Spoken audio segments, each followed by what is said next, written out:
All right, we're going to get into vehicle theft deterrent systems. We're going to talk about some Ford, some Chrysler, Toyota, Honda, and some GM. And if you open your book up, there's a little table of contents, little objectives and introduction. And in that objective and introduction section, we're going to get into, well, thinking outside the box. We're going to cover some new acronyms and some new tools that if you do much of this whole, I can program, I want to be able to program keys. I'm tired of sending cars to the dealer, lockouts and things like that. And you want to get that information without having to buy as many factory scan tools as John Anello. What was he got, like 21 or 31 or something like that? And for most of us, it's probably not in the budget. But how do you think a locksmith does it? You think they have all the factory scan tools? But yet they can unlock any car and make any key. We'll talk about that as an option for you that might be economical, at least worth exploring. And if nothing else, you spend a few minutes exploring it, and then you go, well, I'm glad I didn't get into that, save myself some money. Kind of like sometimes you look at a tool for a while and go, glad I looked at it carefully because that's not for my shop. And other times you look at something and you go, I need that. I've got the business case, and that's a perfect tool. You spent some time researching. So we'll talk about that in Chapter 1. Chapter 2 will be Ford PAT system, the skims, skisses, screams, whatever you want to call them for Chrysler, immobilizers for Honda, transponder key, sometimes immobilizer key for Toyota, and Toyota Smart Key, where you don't even have to do anything, just get in the car and start it. You don't have to reach for a key or anything like that. And then GM Passkey, Passlock, and Passkey 3, sometimes called Immobilizer or N as an intelligent key. So that's what we're going to do tonight. We'll take a break in about an hour and a half and give you guys a chance to regroup a little bit. I know the mind can only absorb what the rear end can endure. Now you guys have worked all day. We will go out to the parking lot at break time. And we will do some hands-on, a little bit of hands-on. There's one trick I want to show you that will help you in a diagnostic fork-in-the-road decision-making process on immobilizers. It doesn't work with Passlock or Passkey, but with true immobilizers where there is a radio transmitter, if you will, transponder in the key, this will work with most of the time. We found out on a little Mini Cooper last night. It was a little difficult, but on a Honda it worked, on a Dodge it worked, and so forth. So we'll be asking you as volunteers to volunteer your car and your key if you have an immobilizer key. And you may not even know you've got one. You've got one. Or you may think you have one, you don't, but we'll find out. So that's what we're going to do tonight. Our objectives, page 1-1, we're going to do theory of operation. What are the key components in the vehicle theft deterrent systems? Where are they located? A little bit about schematics, see how they're wired up.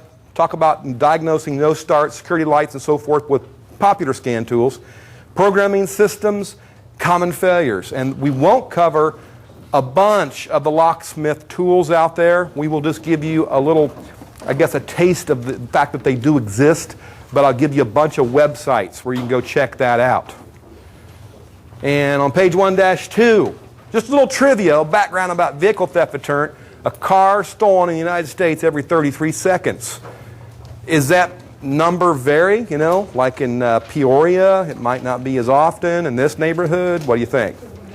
Every 2 seconds? I don't know. Is it worse here in New Jersey? That long, That long? So the average value in 2008 when they did the study was $6,700. That's a used car, ain't it? Not even really a good used car. They're older cars. And the National Insurance Crime Bureau says that the 1994 Honda Accord was the most stolen vehicle in 2008, followed by a 95 Civic. And I will read you excerpts from an author who writes for Wired magazine. Anybody ever seen that on the newsstand, Wired? Like if you're into computers and gadgets and stuff, that's the magazine to buy. And this guy talks about his Honda Civic getting stolen and how he theorizes they got it without having to really wire around or anything like that, the theft deterrent system. They had to do maybe some damage to the lock, but what about the theft deterrent system? Why did it fail him? We'll talk about that when we get into Hondas. In 2007, it says that the theft of older vehicles remain constant. 8 out of 10 are over 10 years old that are stolen. So why is that? Because they didn't have vehicle theft deterrent. The 80-something Corvette, this was the beginning of Passkey 1. I'm wanting to say 86 Corvette was the first Corvette to have passkey. It went from number 1 on the theft list down to like number 50. Just like that. Because the thieves, couldn't figure out how to steal it. I'll talk to you tonight, not so I can help you become auto thieves. Surely the business ain't that bad, right? But so you can figure out how it works. Sometimes you got to reverse engineer things. So we'll talk a little bit about that and why the engineers have to change these systems every 3 or 4 years. Kind of obvious, actually, but let's go ahead and turn to page 1-3. What we're not going to cover is all this junk. All the anti-theft systems that are hung on by the aftermarket stuff. I shouldn't call it junk. There's a lot of good systems out there. People enjoy them. We have a tendency, the dealer is oftentimes far worse at doing this because they don't have time with the warranty pay rate and so forth. But if they have any kind of problem, that stuff gets yanked out. Well, we will talk about intelligently determining if you have an issue with an aftermarket system affecting the factory systems. We'll have some pictures in the Ford chapter on that. And some of the stuff is not that effective for a determined thief. Everybody knows how to get rid of that, right? You can chop the steering wheel real quick. I can saw through a steering wheel in about 20 or 30 seconds with just a dull hacksaw blade. And somebody said they can hook something to it and yank it out. Somebody said that last night. I forget what there's all kinds of ways to get rid of the club. And we were talking at break. Who was talking to me at break about this guy? No one listened to that? You were talking to me about that. No one listens to those things. So we're going to talk about the factory systems only. And on page 1-4, so there's no confusion, and believe me, the acronyms vary. I was just looking on Toyota's factory website, getting ready for class tonight, and I noticed they called this system here vehicle theft deterrent. Wow, I always called it content theft deterrent. As a matter of fact, I've referred to them sometimes on GM cars as universal theft deterrent, UTD. Is that really prevent the car from being stolen? This system over here. A remote keyless entry, lots of switches in the horn.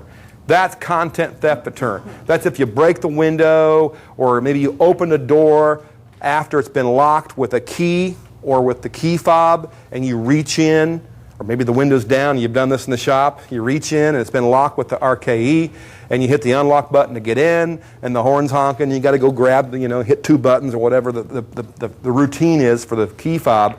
That system is a separate system we won't cover tonight. What we're going to get into is things that have to do with something with the key or the lock cylinder, true vehicle theft deterrent, called by most manufacturers, with the exception of GM, Ford, and Chrysler, most of them call them immobilizers. In fact, that's all they call them in Europe. In fact, in Europe, only kind of theft system they have, as far as I know, is the true immobilizer with a radio transponder built into the key. But whether you've got a little resistor pellet like GM's used, or some kind of a Hall effect and a magnet, something to do with the key. That's the system we're going to get into. Let's turn the page. There is one more system I forgot to talk about. Besides key pellets and Hall effects and immobilizers, there is one system I will show you. It's not in your book. It's called the PTD.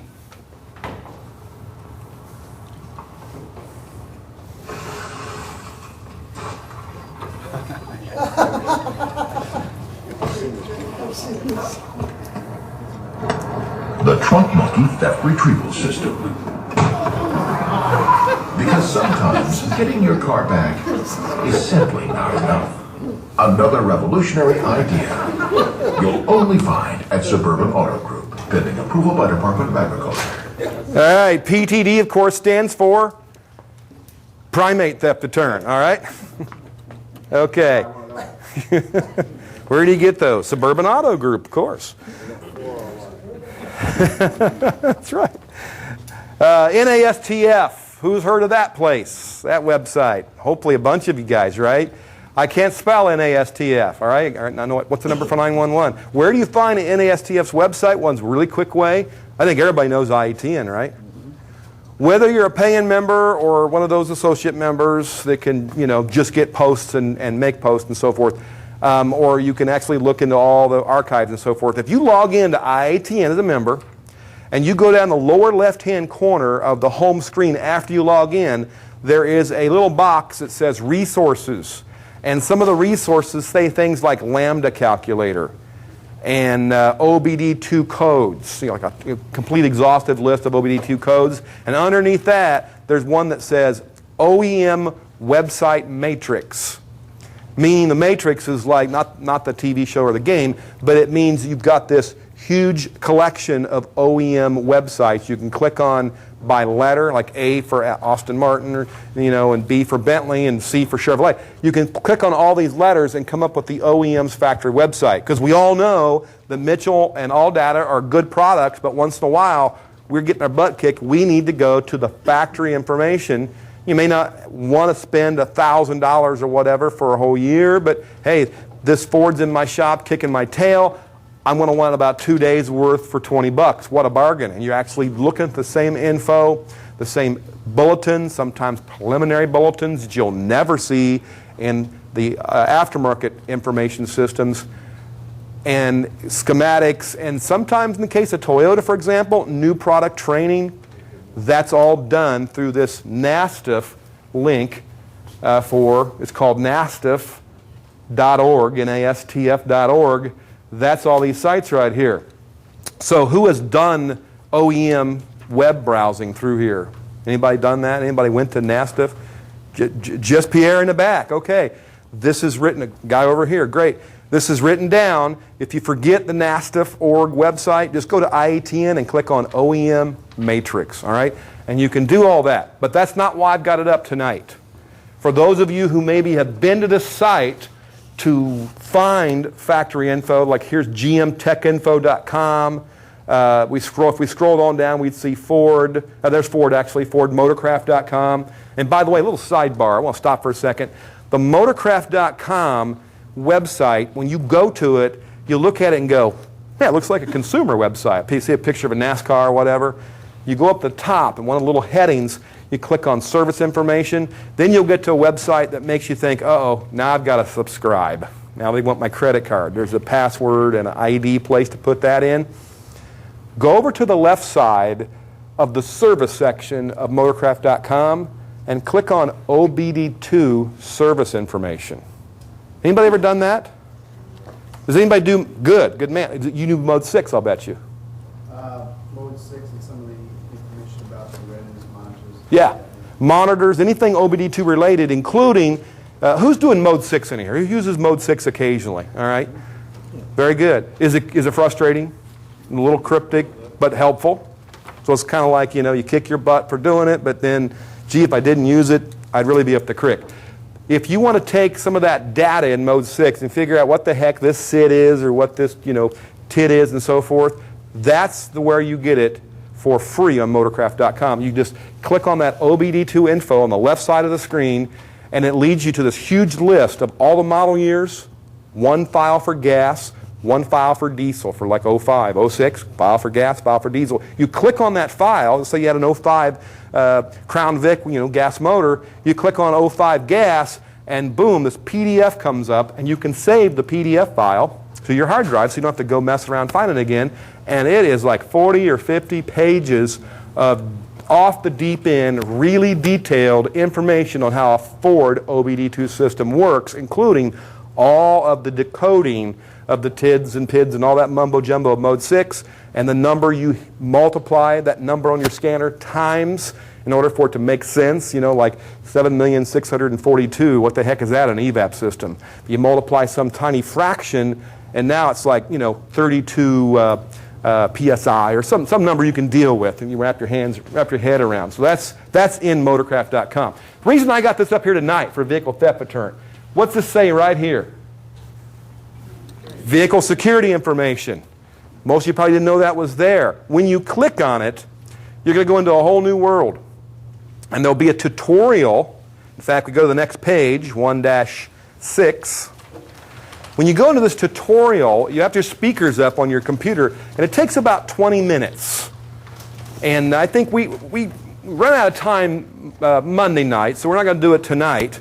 But we ran through a little bit of it Monday, and it's very informative, and it tells you how to become a member of ALOA. Now, that's not Aloha, nothing to do with Hawaii. This is ALOA. Associated Locksmiths of America. Now, do you have to have a truck with a key on the side of it and one of those little key grinders to be a member of the Associated Locksmiths of America? No. Did you know dealers are members? Certain dealers sometimes, like parts manager and service manager. Sometimes it's just a general manager. It's whoever wants to sign up. It is limited. The things about it is it's an application, all right?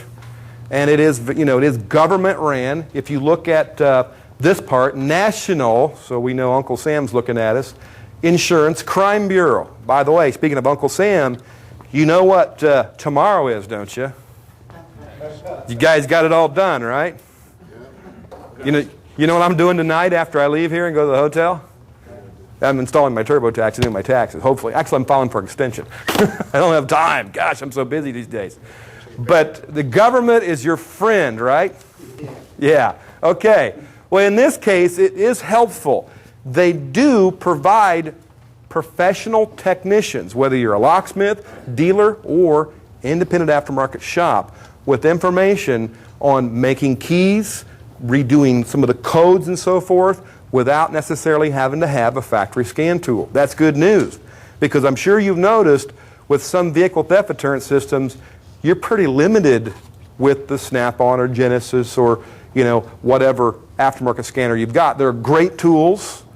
I have a Modus, I have a Genesis, use them, love them, but once in a while you get into that body control module or chassis module. Shake your head if I'm making sense, and you just can't get that info. You really need a factory scanner.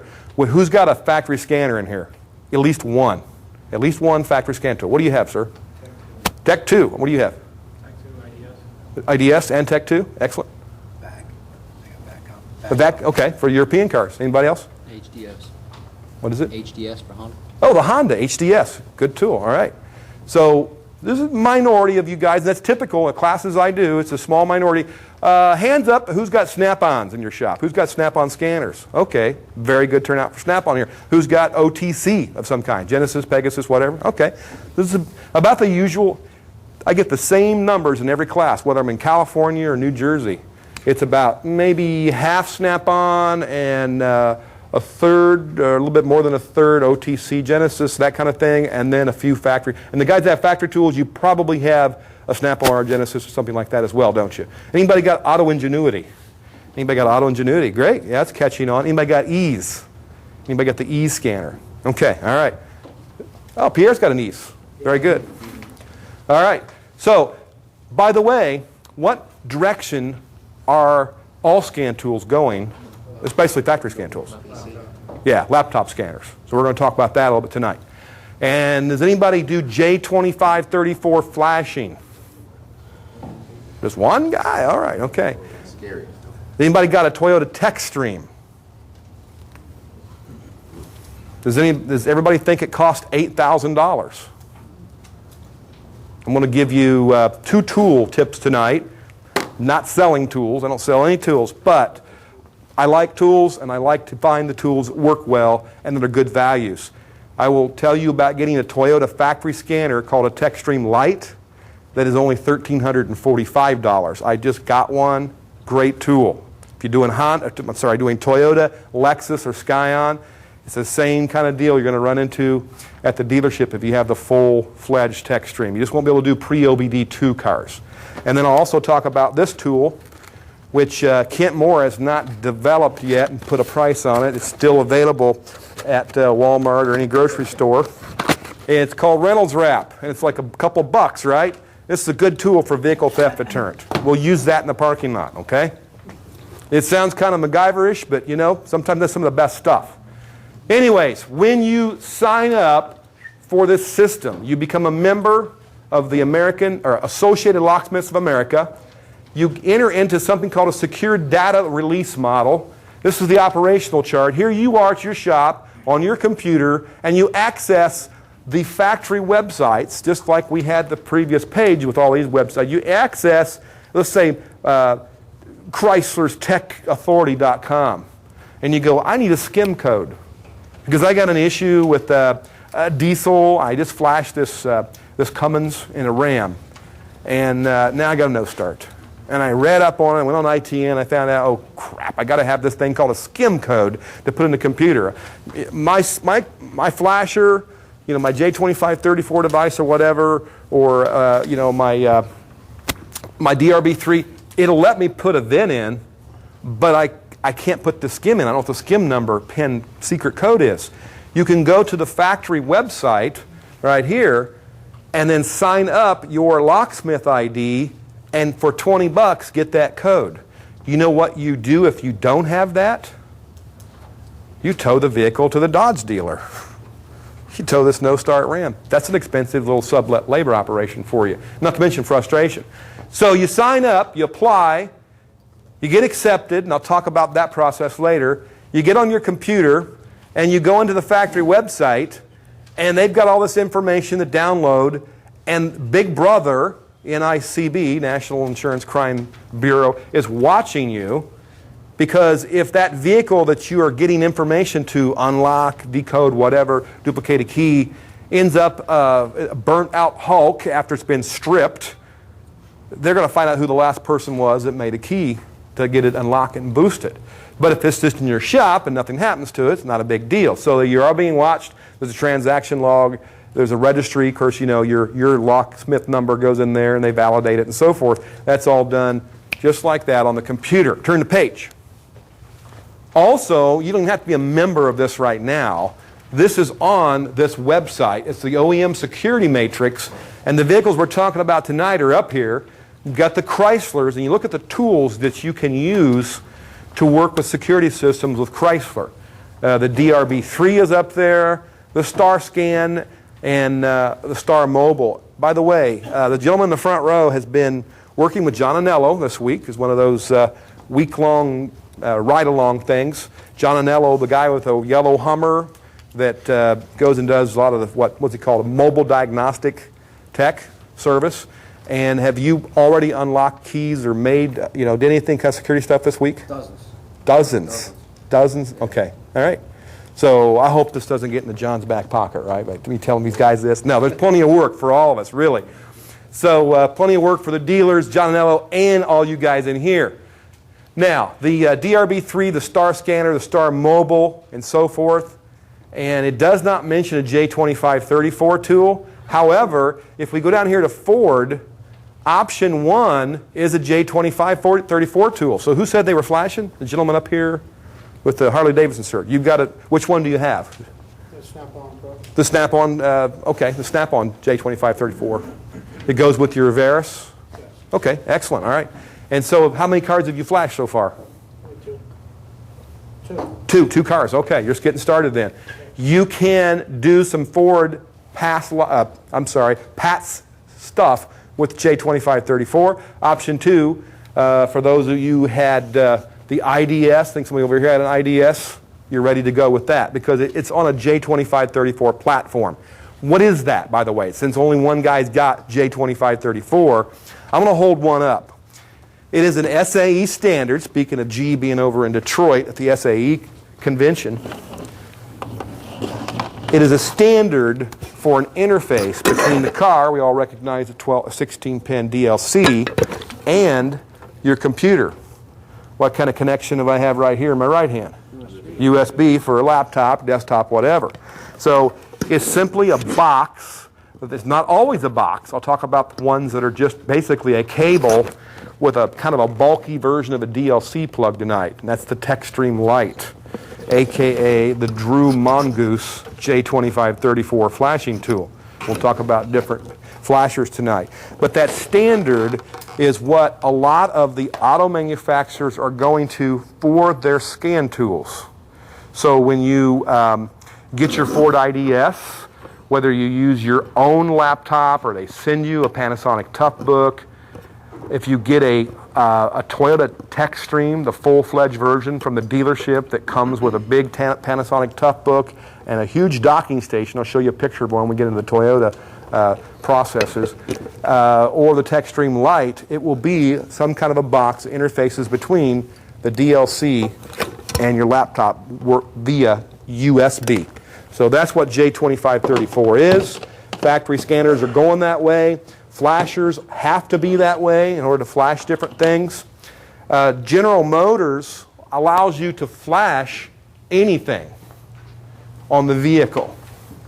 So when you get a subscription, a year, 2 days, whatever, worth of download of calibration access, that gives you the ability to flash up everything from a PCM to a door module. Now I will make mention, I want you to write two things down right now, if you will please. On page 1-7, here in the Tech 2, we're dealing with vehicle theft deterrent stuff. This is a little matrix and saying, okay, this is what you can do. This is a tool you need. Underneath the word Tech 2, write or J2534. Right, or J2534. There's enough room to make another note. Who needs a book? Who needs a book? Okay, all right. Make sure everybody's got a book. There's enough room to write another note, and that would be when you go to flash GM, if you've not bought your J2534 tool yet, I want you to think future. Now right now, if you've got a J2534-1, I'm not sure if the snap-on is. It may be a -1 or -2. But if it's a -1, it'll work on about any GM vehicle you get in the aftermarket right now, because you're not working on 08s right now, are you? For the most part. It's like what? 02s, 03s, 99s, just some old cars, some mid-2000s, right? Anybody working on 09s? 08s? Probably not yet. But you will. So you don't want to hamstring yourself with buying a scan tool that won't be able to flash outside of powertrain modules. In 05 for the Malibu, and then 07 for some more cars, and 08, every GM vehicle had to get, and not just GM, but Chrysler, Ford, Jeep, Toyota, everybody had to have what kind of serial data bus? CAN. For which modules? Powertrain. So everybody out there in the world went with a high-speed, more expensive, twisted pair, high-speed CAN. I want you to think a high-speed CAN like a cable modem. You know, you just click your mouse and you've got mail. Remember dial-up? yeah, all that noise. And then after you poured a cup of coffee, so you would click on it, and then you'd go pour a cup of coffee, about got it poured in, and go, you've got mail in the next room. You go, oh, okay. It takes a little while. The baud rate, instead of being a half a meg or a meg of bits, 1,000,000 bits per second, what was dial-up, remember?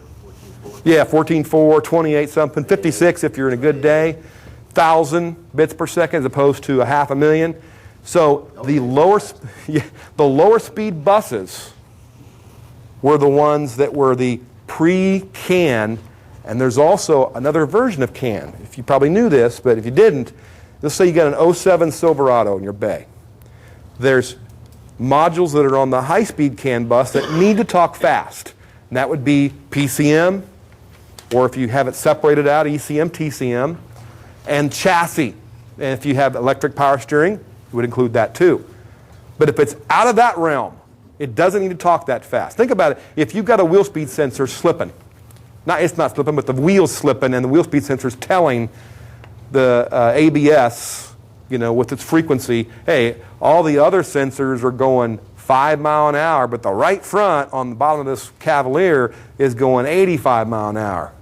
It's January, so what's going on? Yeah, that tire's on a patch of ice. So you want to back the spark timing off, maybe apply the brake to get steering and control back of the vehicle, called traction control. Who does that ABS talk to? It talks to, on the serial bus, the PCM. That kind of information needs to be dealt with fast, so they use the higher speed, twisted pair, 500 kilobaud or 1 meg, whatever, high-speed serial data bus. You can flash with your J2534-1 on GM with that tool. If you want to flash the slower stuff, anything from a liftgate module, a BCM, remote keyless entry, whatever. If you want to flash a slower CAN bus. So we're only talking about CAN-equipped vehicles with the J2534 issue. If you want to flash a slower buses module, GM will let you, for the same price you can flash a PCM, you can flash every module in the vehicle, but you will only flash those low-speed CAN bus modules. They're a single-wire CAN bus, run around the speed of dial-up modem. You can only flash those with a J2534-1 -2. So write that down. J2534-2 for low-speed CAN bus modules. That means if you've got a J2534 now, hey, fine, whatever it is, I'm sure it'll work fine. But if you're going to buy one, look for the -2, and that will make sure you can flash anything on a GM, not just powertrain and chassis. Toyota used the Master Tech up until about 07 or 08. It was the factory tool. Anybody got a Master Tech? All right. Two Master Tech guys. Okay. Do you have the little yellow Toyota card that snaps in the side of it? Okay. Both of you. Okay, wonderful. So you got the factory tool. You're like a Toyota dealership. You can flash with it, scan all kinds of things, do things like make keys, duplicate keys, and things like that.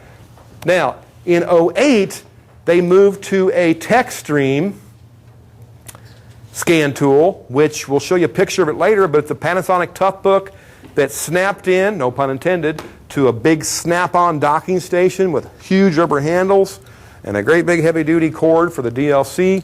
And you sit that thing on the seat beside you and lift the laptop lid up, plug it in, you're scanning, you're flashing, you're doing all sorts of things. It's this exact same type of process is going on, but a nice big computer screen to show it all at once as your Master Tech. By the way, the Master Tech was also the Honda factory tool up until about 03. And then it went to a couple other interim programs. I think it was the Teradyne and some other things, and finally went to what this gentleman's got as the HDS, which is a laptop-based system.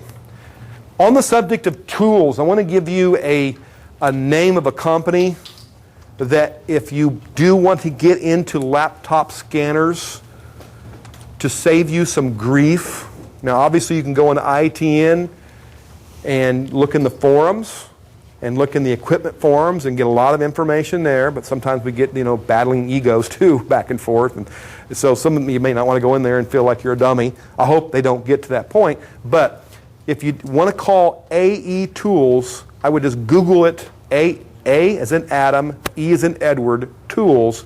Put the word Kansas in there when you Google it to get their phone number, because I don't know their phone number. I mean, I've got it written down somewhere. But if you just Googled AE Tools Kansas, you come up with this place that sells a whole lot of factory scan tools, and they can partition the hard drive on your laptop so that the other programs don't conflict with each other. That's a common problem. You start putting an IDS and a TechStream, and maybe you jump up into the GM Tech 2 replacement is called an MDS. Maybe you want your Master Tech VCI on there. You got 4 or 5 scanners. Maybe you want your Auto Ingenuity working there. There'd be 2 or 3 of them that might not like each other, and you have all sorts of frustrations because, let me ask a question. Who has frustration with the normal scan tool? Who has, come on, every hand ought to come up with that, right?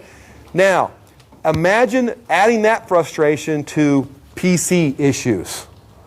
Who's had frustration with PCs? Everybody's hand goes up, right? They're frustrating things. The younger you are, probably the less frustrated you get because, you grew up on PCs. But for us people, in the 50s and older, we're fairly confident, I hope. I hope you guys are. But when you get stumped, you go ask the young guy. And even sometimes the young guy gets stumped. The people at AE Tools can help you out with that.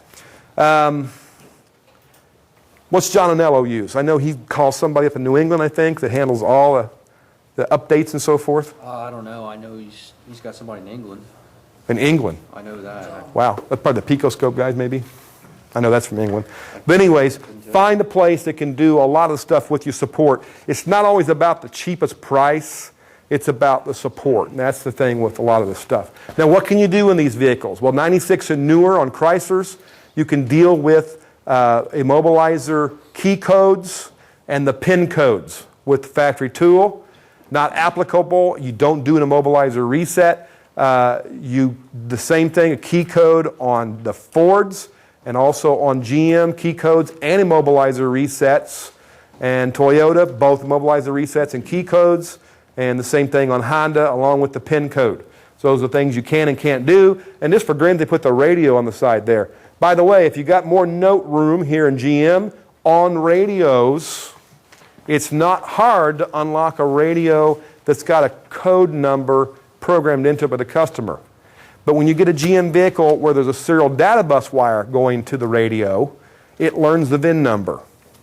So we're talking 2000 and newer on passenger cars and 2003 and newer on trucks. Those vehicles, if you've learned how to press presets 1 and 4 at the same time and get 3 digits, and press presets 2 and 3 at the same time and get 3 more digits, you've locked radios, right? And some Chevys and so forth. You pull the battery cable off, the radio locks. Well, there's a phone number you call, you got a buddy at the dealership, you gave him your 6 digits and he gave you 4 digits back and you entered it in like the time of day and you hit AM, FM. You did it twice, you removed the code. This doesn't work anymore. It's got to be done with a scan tool. On passenger cars, for the most part, it's done with pressing a few buttons on the scan tool, only the Tech 2, because it's a factory GM tool. Because it's what kind of a radio? Is it a normal radio or is it a data bus radio? Data bus radio. Works off a CAN or Class 2. Actually tells it to turn on. Now, when you have a full-size truck and radio gets locked, they don't lock because the battery cable comes off, by the way. These new radios, you can take the battery cable off, put it back on all day long, radio don't lock. It's only if somebody changes out the BCM or the radio itself. So you got the used car people bringing in vehicles, okay? And they sometimes play musical radios and so forth. Maybe one gets stolen off a lot, so they get one from the boneyard, pop it in. What VIN number does that radio know? The old VIN number, the old car. So it says lock. How do you get it unlocked? If you have a Tech 2, a couple of you guys had one, you simply go into body, go into radio, special functions, unlock radio on passenger cars for the most part. On mid-2000s, late 2000 trucks, you flash them. Just like getting a new PCM from the auto parts store, you know, and how they set them up. Hey, give me the VIN. I'll flash it for you. Here you go. All you got to do is plug it in. Or if you're flashing yourself, the J2534 guy here, or you factory people that flash for Tech 2, it's the same process, flashing a radio, as it is PCM. Actually, a little bit more difficult. You got to know all the RPO codes so you know what speakers and amplifiers you've got. That's a little bit about GM radios. That's why it doesn't say anything about radio code over here. Kind of blank. It's done through the scanner. Now, on the passenger cars, I mentioned you don't need to flash it. Just hit a few buttons on the Tech 2. What's the difference? Is there a difference between flashing and hitting a few buttons on a scan tool? What would the correct terminology be when you just hit a few buttons on a scan tool to change something on a module? Coding or configuration. Configuring. So don't confuse flashing. What does flashing always involve? A computer and new software, exactly. Almost always involves the internet. With the exception, if you still have, and you guys that have a Master Tech with Toyota cartridges, do you have the little white disc? They don't do that anymore. When you flash Toyotas, you used to get a DVD with all the cows on it. And they were like $60, including shipping and handling. It was a heck of a deal. Every couple of months, you could elect to buy a new one to get the latest software. But you know, at least you had a disc you could flash with. Now, Toyota's like everybody else. You go to the web, get yourself a little subscription, and you download the calibration from the web. So flashing involves a computer and usually the web. Configuring involves, or coding, whatever you want to call it, some scanners and some manufacturers, some components call it coding, involves just a scan tool hitting a few buttons. So there's some terminology straightened out. All right, next page, 1-8. Speaking of tools, everybody's got something like this on the left. There's a Delphi Ease scan tool / flasher. It can do both if you have software to do both jobs. There's a Genesis 3.0. There's the Veris. And then for a few of you guys that have factory tools, you know, there's the Toyota TechStream. There's the Ford IDS. It looks like Chrysler stuff there. Star Mobile, Star Scan, and a DRB3. And of course, we've got a couple Master Tech folks here, a couple Tech 2 people in here. So you've got a little bit of factory scan tools represented here. What about this stuff? Have you ever seen anything like this stuff? If you wanted to be able to unlock, demobilize all that mumbo jumbo, most stuff that you see, and in this part of the country, you know, this is not like the Midwest in some auto town where everybody's driving GM because there's a GM plant. Everybody's driving a Toyota because of Toyota. You guys got everything out here, right? European, Asian, If they had a car in South America up in here, you know, some of your customers would have one, right? So in order to not have to buy all those, if you want to deal with some Immobilizer issues, there's a route to go. But to be in this club, to be able to use this equipment, you've got to belong to the organization we talked about here a little bit ago. There's some websites you want to go to in 1-9. Just kind of explore some of these tools just for grins. You want to check them out when you get home. You click on a lot of them. They'll be from China. Imagine that, right? They seem to have a real niche on some of this vehicle theft deterrent stuff. And the second page full of different types of off-the-wall tools, but not off the wall. If you talk to your locksmith, they know this stuff. They know it well. Probably your car thieves too. Page 1-11. Speaking of our government, locksmith red tape. In order to be a member of the Associated Locksmiths of America and be able to, for a few bucks, get one of these locksmith tools, some of them are a few thousand. They have some that are just less than, like you can buy one right now that does every Toyota for under $100, for under $100. So, gee, that's a lot more cheaper than, you know, a MasterTech or something. So if you're doing a lot of that kind of work, this VTD stuff, this is to explore. This is a positive identification policy. Once you follow that tutorial in this section of NASTF, the security section, it's basically a little PowerPoint presentation with a guy talking. I mentioned earlier it took about 20 minutes, and you figure out, do I want to apply for this or not? When you do apply and they accept you and you've got your locksmith license, that doesn't mean you have to go buy a key maker or anything, because you're going to do the shop side of things for, you know, locksmith kind of work. When you get a customer comes in and says, I need a key duplicated, you're supposed to do all this work. And it's kind of like the taxes, you know. You can be real thorough, or you can be a little sloppy and take the chance of the audit. So that's going to, you know, be the issue with this, I'm sure. You have to complete all these forms, get a positive ID. As a matter of fact, 1-13, that looks pretty straightforward. Fill that out, name, you know, phone number, address. But here we go, driver's license number. How often was the last time you asked a customer for a driver's license number? Well, maybe somebody's writing a check, right? That you didn't know them. But technician's signature, because only certain techs, you know, that are licensed are supposed to be able to do this. So there's some of the red tape. And the application process on page 1-15. Basically, you download the application, print it out, you know, fill it out, Social Security number, federal tax ID, professional license information where applicable. So in New Jersey, I don't know who you're going to ask. I would ask the local locksmith and say, hey, when you apply for your ALOA license every year, do you have to show some other license, like a state or local license, be a locksmith? And they'll tell you, hopefully, whether you do or don't. And provide proof of insurance and bonding. Mail a notarized application. And also somewhere in here it talks about a criminal history. They do a background check on you. So if you boosted a car when you were 18 and you're really sorry, you know, you went, paid your crimes or whatever, you know, joined the service, became this ideal citizen and everything, it's still on your record, you might get turned down. $50 will be lost. That's what you don't get back. You're supposed to also pay $200, $100 per year with a 2-year advance registration. So you're out $250 right up front, maybe lose the $50, you know, if something comes back to haunt you, the criminal background check, but probably you'll pass flying colors, and within 30 days, whatever, you get your license and you're ready to start doing a lot of this unlocking Immobilizer stuff. That's an option you want to look at. Go through the tutorial, go through the NASTF website, check it out a little bit more. A little bit more about what I was just talking about right there, page 1-16. There's the actual website, if you're still interested. All right. Now, let's get into Ford.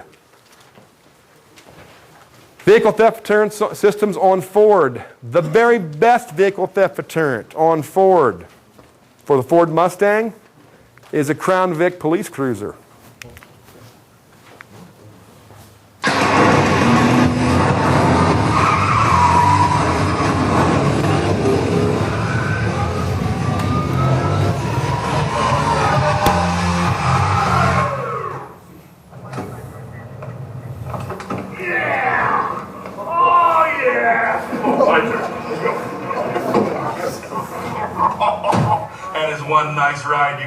activated? You guys still gonna take me in? Not yet. They happen every day. That's the best theft deterrent. Next best would be PATS, page 2-1, passive anti-theft system. So all these systems are passive. The driver doesn't have to do anything. They don't have to get the club out and all that, push a button or whatever. Nothing. Just get out of the car, take their key with them. In the back of the key is a transponder. Who's driving a Ford tonight? It's okay. You can admit it here. We're all in friends. Okay. All right. You got a Ford. What's your key look like? What year is it? What make and model? 94. It doesn't have any of that fancy It's a 90 what? 94. 94. Okay. Anybody got like late 90s? Oh yeah, it's just like a regular key. That's a regular key. Yeah. So you see something like this, guys? You know there's nothing in VTD in that. Although, Pierre, can I borrow your key? Pierre carries a key in his wallet for his Beamer, his emergency key. I want you guys to see this. Just because the key is skinny is no sign it is dumb. Have you seen those pictures of those guys that wear like a tinfoil hat because they think the government can read their thoughts? All right? Well, we're going to put a tinfoil hat on some keys tonight and see if the PATS can't read its thoughts, okay? We'll tell you how that is actually a helpful test to help you in diagnosis. Really cheap. We're not even talking about, you don't have to be a member of a LOA to buy that, do you?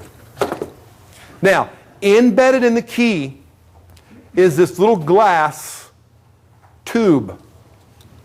And it's not even as big as the Ford logo as far as scaling of how big it is. In fact, I'll pass one around.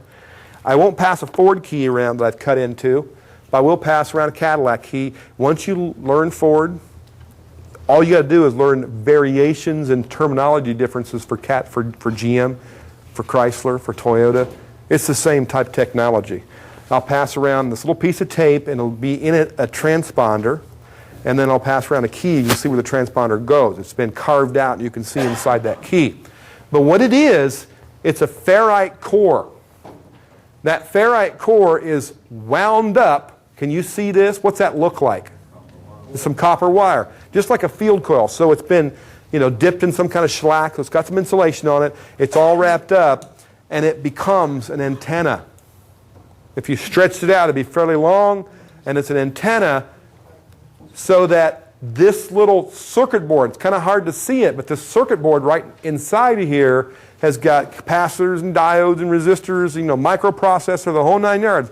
And it produces a radio signal when this antenna picks up a magnetic field of energy.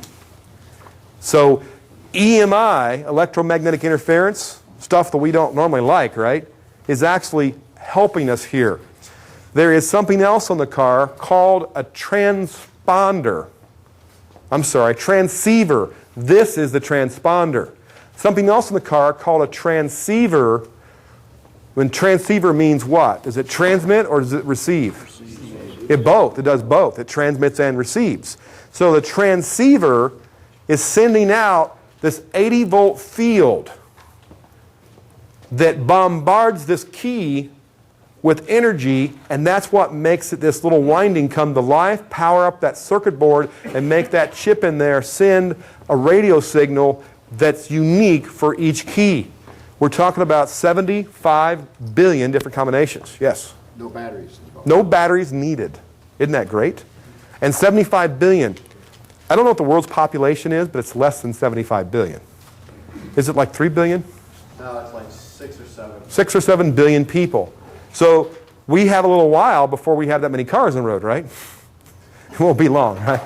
I don't want to be on this earth, but anyway, 72 billion different combinations. Obviously, it's going to be even more unique than the fingerprints God gave you. So you're going to have that sent out when this thing gets excited, and the same device that sent out the field, the transceiver, also receives that unique radio signal, which has to, on a key replacement, be taught to the system. Now, the car has already got that learned. Yes? Is it sort of like a key fob system to get an entryway to the door? They look like little plastic tabs, and you just hold them up next to the panel, and it opens the door for you? Yeah. It's also a transponder. So the transponders you use in luggage tags, and Pierre, last night you said something else. You were Your familiar. credit cards and debit cards have the Yeah. speed pass type of technology in them as well. Speed pass. Speaking of speed passes, this will come up later in the presentation, but in case I forget, the speed passes, you don't want transponder keys around them. They can cause them to have interference and not work. The same thing is true for key fobs that are of the smart key variety. Has anybody driven a Lexus or Toyota where you didn't even have to have the fob in your hand? I mean, you could have it in your pocket, your briefcase, your backpack. If a woman can have it in her purse and never have to touch it, you walk up to the car, grab the door handle, it unlocks, jump in, hit the power button, it starts, you drive away. Those things, the batteries will run down in them. They do have batteries because they're a longer range device. Batteries will run down on those dudes if you keep them near anything that's transmitting a field. And that would not only include those speed passes and things, but it would also include laptop computers, cell phones. So like don't lay your Toyota Smart Key on top of your laptop for very long. That stuff runs them down. What about leaving it in the car all the time? That's an issue as well. Because he leaves it in the console. He leaves it in the console. It's always in the console when he drops the car off, and that's where he leaves it when he parks it at home. Now, I will say, and I'll get into this when we get into Toyota, there is a battery protection mode if it's been in the car for a certain length of time and there's been no changes in the state of anything. So we're okay there. It's just when you get it near this stuff where the car will excite it. That's the issue. In Toyota land, they have these things called oscillators. And they sit there, they're little white plastic modules about that big, and they sit there and they make all this energy that just radiates out, and the smart key fob in your pocket is getting that energy and sending a signal back. Those are set up to where they will power down and quit doing that, so you won't run that battery and that key fob down. There is a provision if you have a dead battery in that key fob to start the car, by the way. We'll come and get into that one of these pages on Toyota documentation, but that is a concern. But you don't have any kind of power down feature if you're hitting that key fob with something that won't shut off after 10 minutes, like your laptop or some other EMI creating device. So, good question, good question. We talked about that, and if you learn this, like I said, Toyota, Honda, GM, Passkey 3, Chrysler, they're all the same. Technology for the most part. Page 2-2. The PATS module, control module. Now, we got to get some terminology straightened out here. The PATS module is a black box, says anti-theft on it. Okay? That can be mounted somewhere under the dash or whatever. The position doesn't really matter. And it could be just for that job. That's all it does is PATS. Or it could be built into the cluster, part of the cluster. Part of a steering column lighting module. Part of the PCM, function of the PCM. Where the PATS functionality is, that makes it the particular PATS system. Ford just, I don't know, they had really good reasons, I'm sure. It wasn't just to bust your chops. They have like 5 different versions of PATS. A, B, C, D, and E. They're lettered. Where the module is that does the functionality of PATS is what kind of makes it an A, B, C, D, or E. Now, in addition to the module, we also had the what?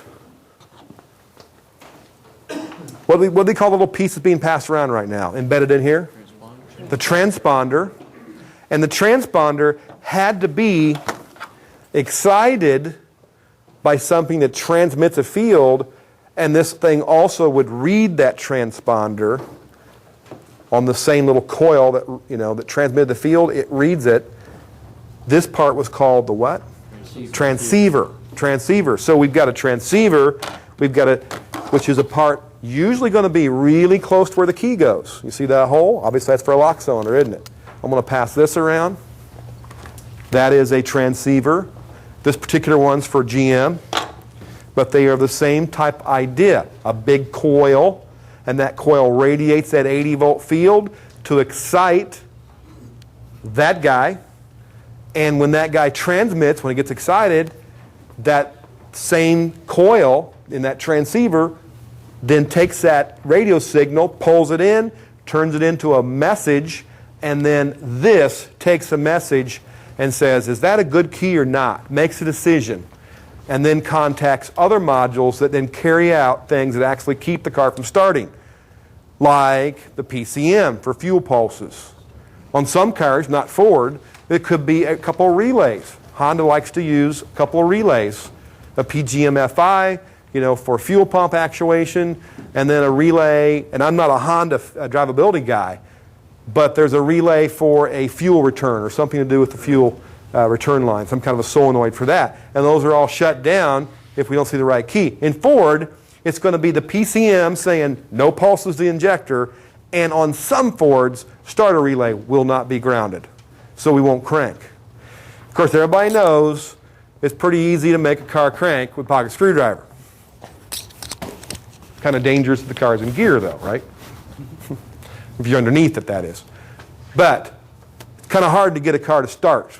I mean, I could use some gum out or some ether, but that'd be a bummer trying to steal the car and go way very fast, with my buddy, hanging over the fender, squirt, squirt, squirt. So you really need those injectors. So that's what the PATS module is going to shut down, regardless of where it's located, integrated into some other module or a standalone little black box. And then we talked about that transceiver. So you had a key, a PATS module, and a transceiver. Turn to page 2-3. Here's a list of cars. Now, where did I get this? Did I pay $20 to go to motorcraft.com and get into the service manual? No. Remember that website I was telling you about? NASTF.org.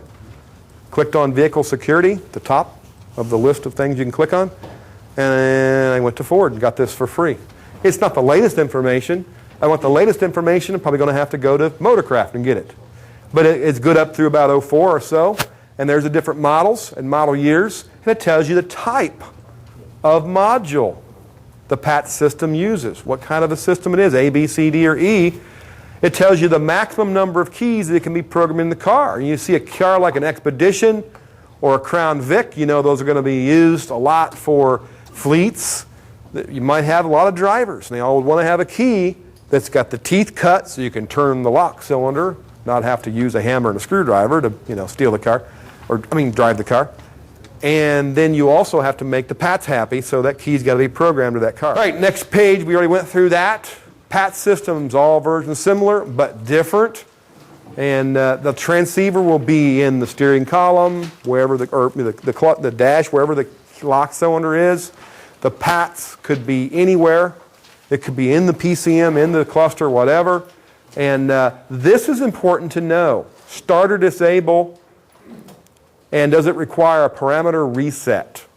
Does it require a parameter reset? Now, if you have J2534, remember that little thing we went into, a little tool discussion, right? About what a flasher is, what a J2534 so forth is. If you have an IDS, you're okay on this parameter reset. When you do a PCM reflash or replacement, it's like, oh my gosh, now I got to do something for the anti-theft system. That's the parameter reset. So do you have to do this? Yes or no? It tells you in this little matrix. And then, does it disable the starter? That's important to know, the starter disabling. Because how many times you had a no start and you wondered, is it a bad starter or is it a theft deterrent system? Well, hopefully the light's flashing and you know how the light's supposed to work, the security light, and that's a clue, but not necessarily going to be 100% fail-safe. You kind of really want to figure out, this is good old-fashioned no crank, or if it's not cranking, does that tell you something right off the bat? If it's not cranking and I've got an 01 Crown Vic and it's not cranking, could it be the vehicle theft deterrent problem? Forget the security light. I just know from this chart, what does that say? It says starter disable, no. Now if it's an 03 or 04, it does disable the starter. So my gentleman with the Eddie Bauer, you have an 01? 2000, perfect, okay. So you're in the no category. Wait a minute, we got to go to your Explorer, you said? Explorer? Expedition? Expedition. Right there. It does not disable the starter. And a gentleman in the back. Okay. 05, which we'll assume is like an 04, it does disable the starter. So we'll try both of them. We will wrap tin foil around the transponder very tightly to block radio signals from getting in or out of it. And then we'll see what happens. Now, the reason you'd like to look at this chart and the reason you might want to do the tin foil, if you have an intermittent condition and you go, yeah, lady tells me intermittently it won't crank, or like she tells me intermittently it cranks but won't start, or it tries to start and stalls. That could be a lot of things, right? The no crank could be a neutral safety switch, a bad battery, a bad starter, a bad cable, blah, blah, blah, bad ignition switch. And the start and stall, or no cranks but won't start, be a fuel pump, injectors, ECM, ignition module, on and on. Could be vehicle theft deterrent. Well, if you want to see what vehicle theft deterrent will do when it's not working right, then induce it. And then compare that to the symptom that you've been described or you've experienced. It's intermittent, and go, they're two different symptoms. Bingo, it's not VTD. Or you go, you know what? Same exact symptom. I just induced a VTD problem with the tin foil, which we'll do in the parking lot here in a few minutes, and it is exactly the same as this person's describing this to me, or I experienced this, last week for a few seconds and then it came to life. Now you know I can take that path to at least examine vehicle theft deterrent or eliminate that and not spin my wheels on a bunch of stuff that's not relevant. There's the rest of the chart on page 2-4. 2-5. Here's the order of operations for PATs. You put the key ignition, you twist. Duh, we know that, right?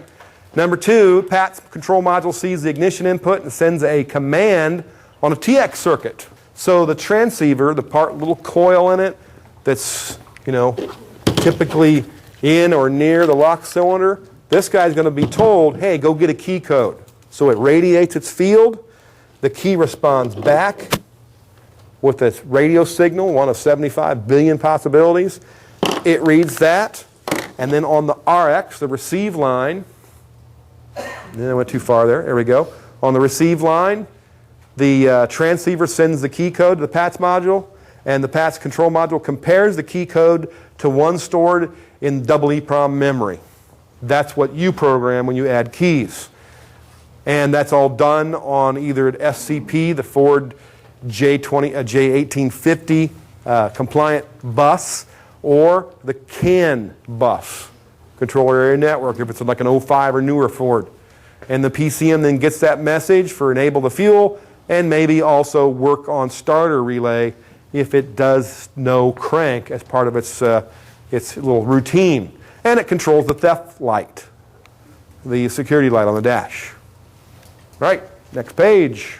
2-6, if you're following. Whole ton of keys.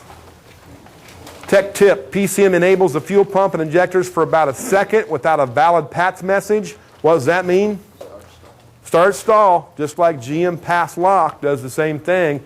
On some Fords, fill in the blank. You've already got the blank filled in, don't you? What's it say? No, it don't. You don't have the blank filled in. On some Fords, what else is disabled?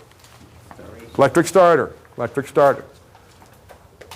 Some Fords flash the PAT security light every 2 seconds. That's with the key off. What's that for? Yeah, I'm really scared. Gone in 60 seconds, right? But that's the idea. And PAT symptoms can include a flashing light with the key in the run or start. That's not good. With it off, on some cars, that may be okay. But a flashing light when you're cranking or your key is run, not good. No crank, crank stall. Starts but stalls within a second. All the same thing, crank but no start.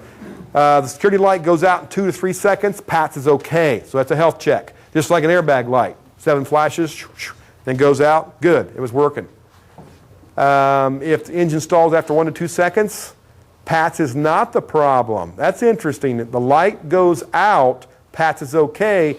If the engine stalls after 1 to 2 seconds, PATS is not the problem. So if you got, okay, that wasn't 1 to 2 seconds, was it?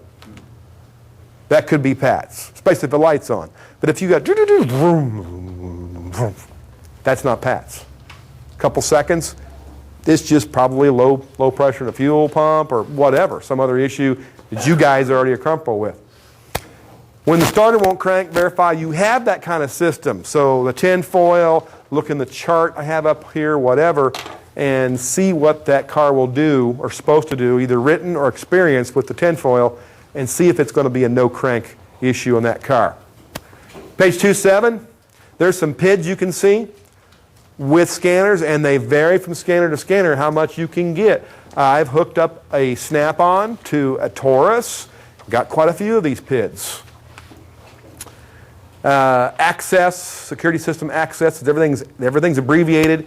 Anti-scan access, continuous code counters, total number of DTCs, total number of on-demand DTCs, number of program keys. We talked about that earlier. How many keys this car know? Vehicle starting status, enabled or disabled. That'd be good to look at that PID if you have a no start. And vehicle master key present. What the heck's a master key? You can make other keys when you have a master key. When you go to duplicate Ford keys, Locksmith's got to cut it for you first, right? But then you have to teach the transceiver and PATS module the new one of 75 billion possible combinations of radios. You've got to teach it the new keys signal, and that can only be done with a master key and a certain number of master keys. Number of required keys to start, and that would be to start making keys. Obviously, you don't have to have 2 or 8 keys in order to drive the vehicle, but you might have to have 2 programmed, period, in order for the vehicle to start. Not just the initial time. What if you don't? If you have this one key and you put a new PATS module on, you're going to have a second key. What if you don't? You don't start What do you do? on some of the systems. You have to go get a module and 2 matching keys? You got to, yeah, you've got to make a key. You got to go get a blank key, have it cut, and then add it to the family. You don't have the initial key to make the copies. What would you do? Lock cylinder, 2 fresh keys, and do the learning process. And on some of the Fords, you'll have to have a factory scanner. Anybody got comments on that too? Anybody been down that road?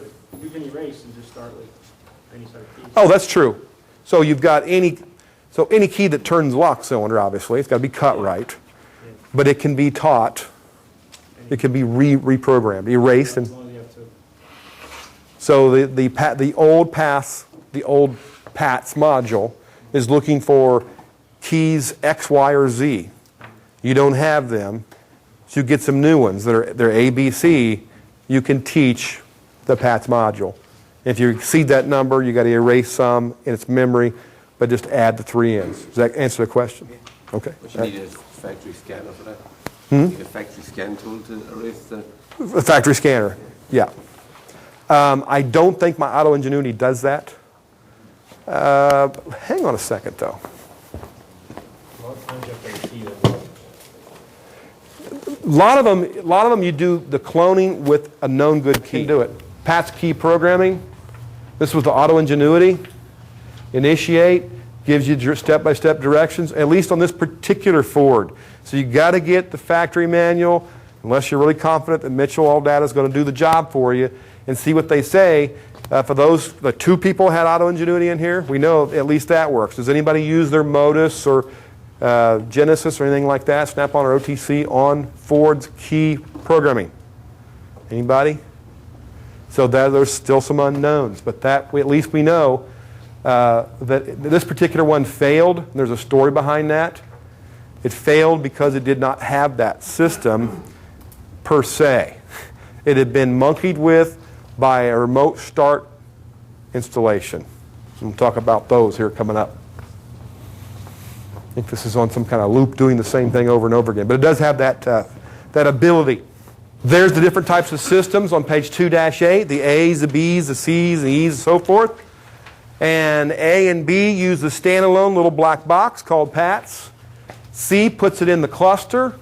D puts it in the steering lock ignition module. And E puts it in the PCM. After, this is important stuff here, after a PCM replacement, this is what we're talking about by the parameter reset. Remember that topic come up earlier, parameter reset? B and C requires Ford factory scanner.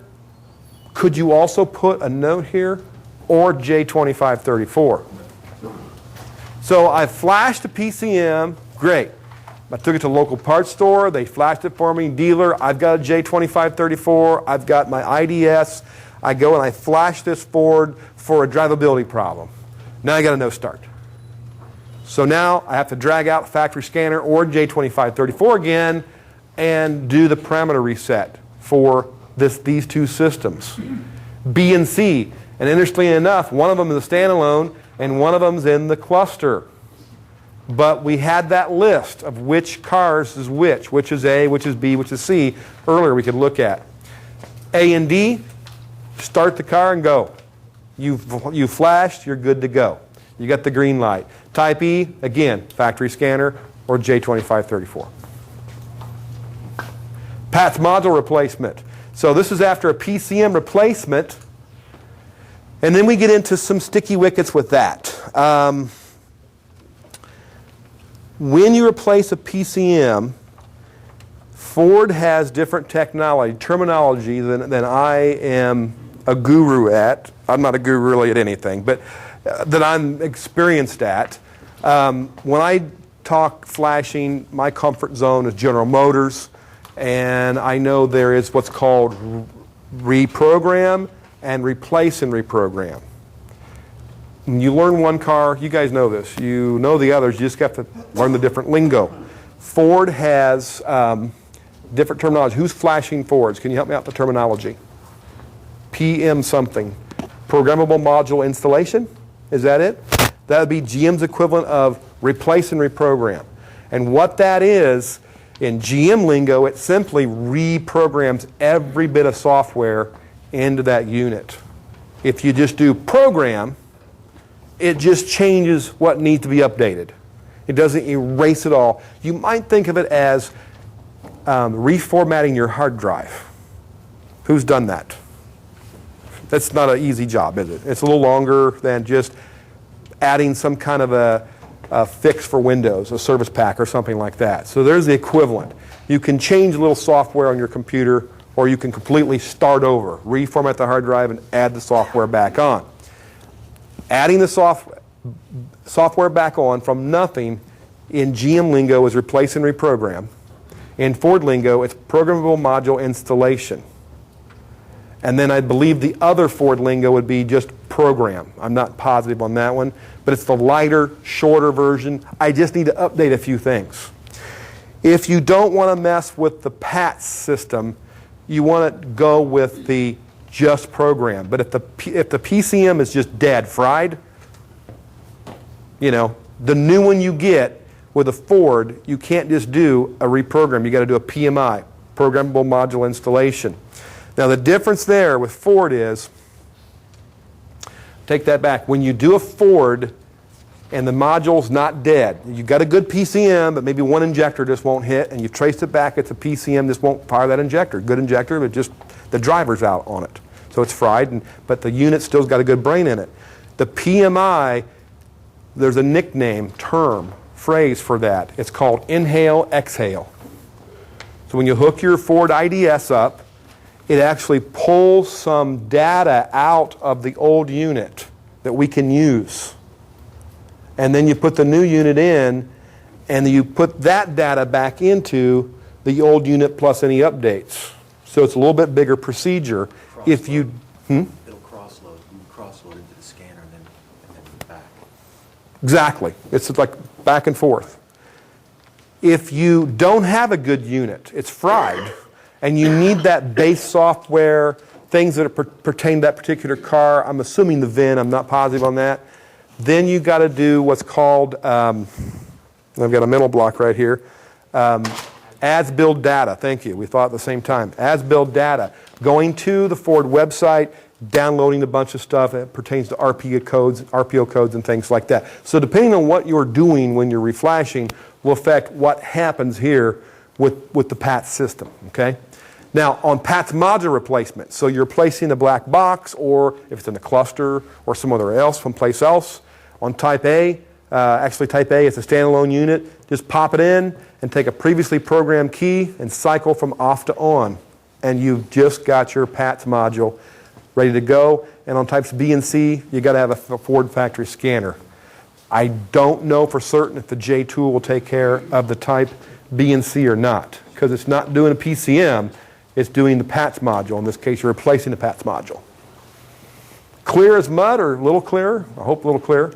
2-9, and we got $ number, $CO. What does that mean? Doesn't necessarily mean mode 6, does it?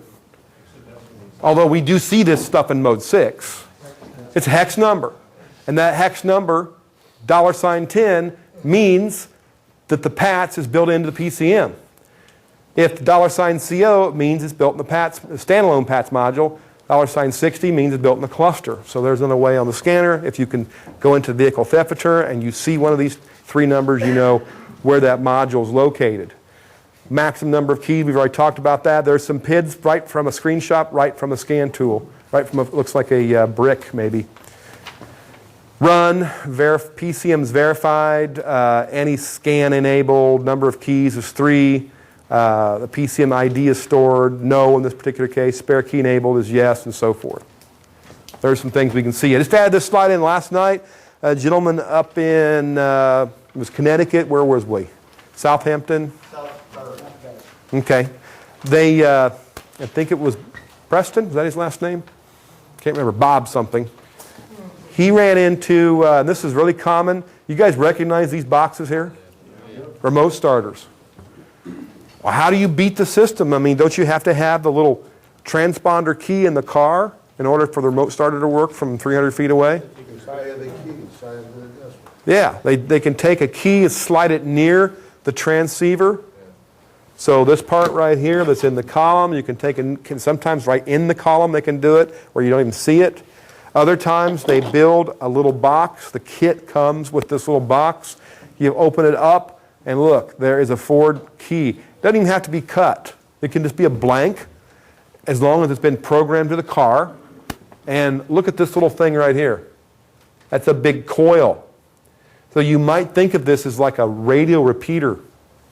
You know, like two-way radios where the police need to talk to somebody, and yet they're like 30 miles away, so they talk a short distance to something called a repeater. It amplifies it up and broadcasts it out for everybody then, all the other cars.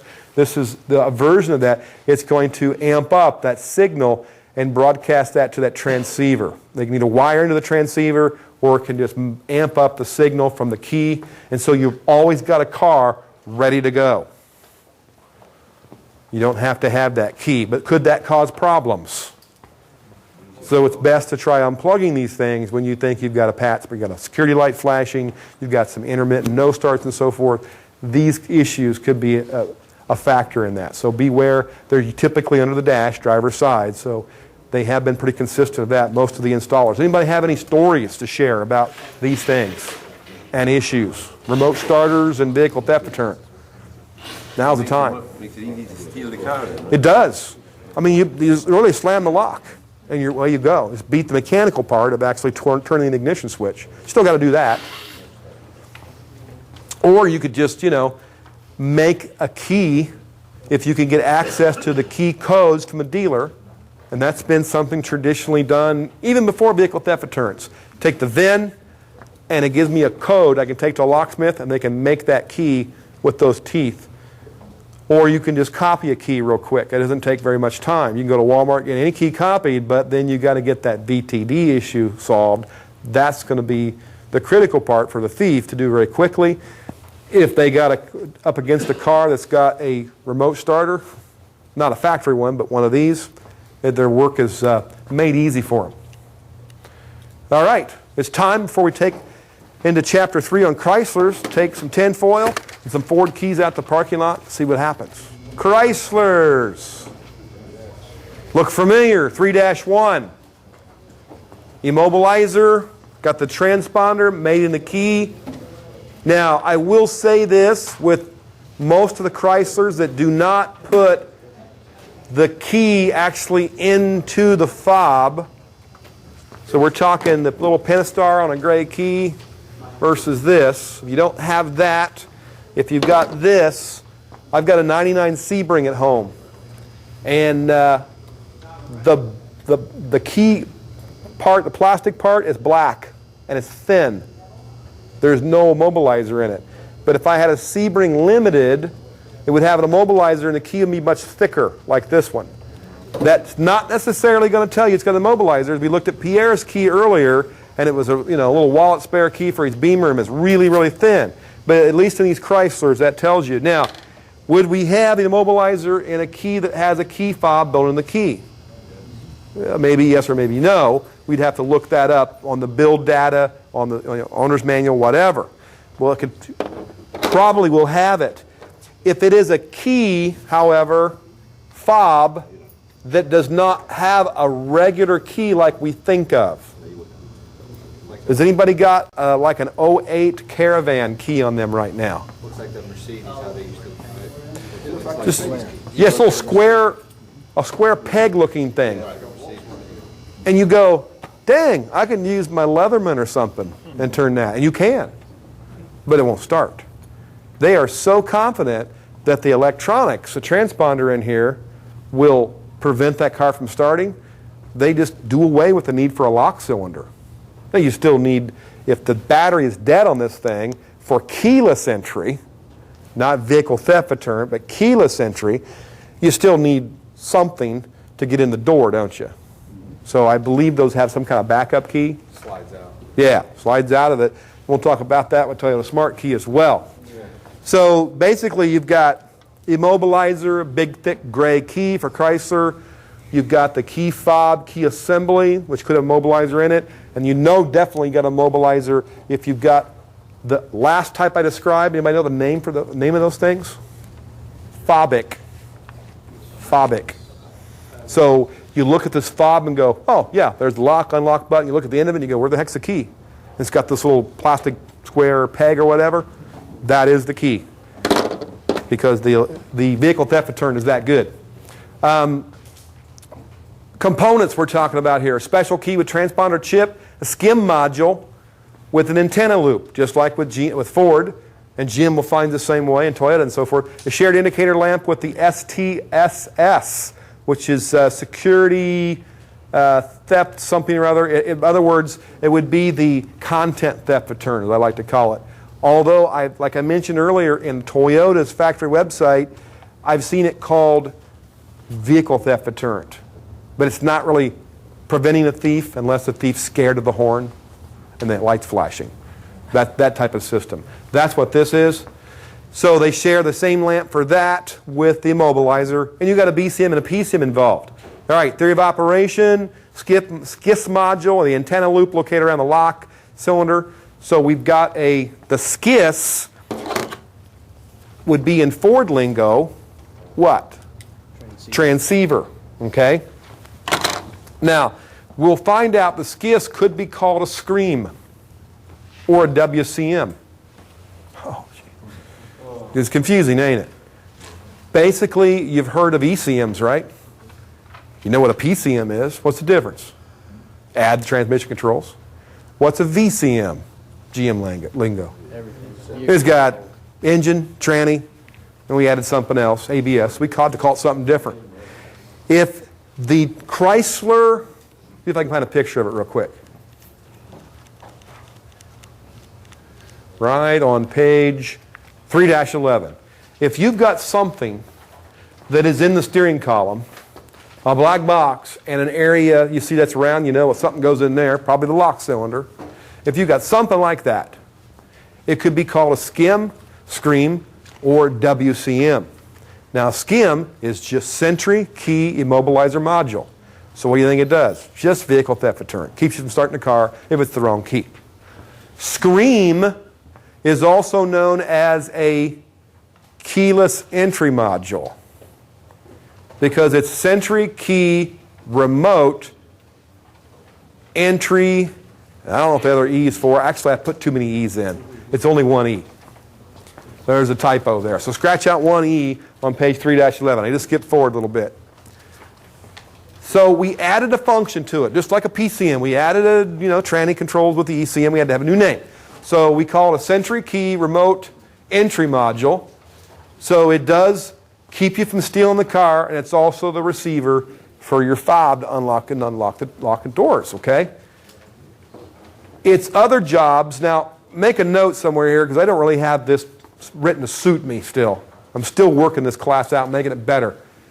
But a WCM, write that one down somewhere on this page. It's a wireless control module. And using the analogy, you stick with the analogy of engines and stuff, it's like a VCM. You know, we've had an engine, transmission, now we have ABS, we have to call it something new. So this one, SCIM, would do just immobilizer. SCREAM would do immobilizer and remote keyless entry. And WCM, wireless control module, does all the above.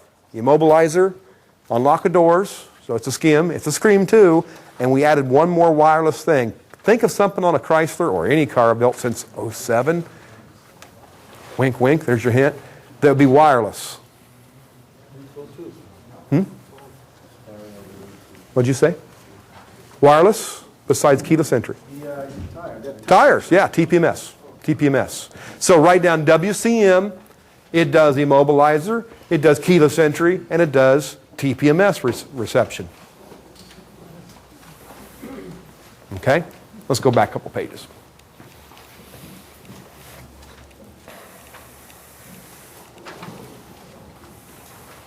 Now, SCIM. If a SCIM is replaced, the VIN and something called a PIN. Just think of your bank PIN, right? You don't give it to everybody. It's just for you, maybe your better half. You probably don't give it to your kids, right? If the PIN is something the SCIM has in it and sends it to the PCM, if you replace the SCIM, the VIN number and the PIN is first learned at power up, so you got no problem. But if the SCIM and PCM are both replaced, the factory scanner I have to use to set up the PCM and learn a new PIN, and a SCIM to learn the new VIN. Now, most of your flashers allow you to put a VIN and a pinion factor and whatever when you're flashing a Chrysler. Not a big deal with the VIN.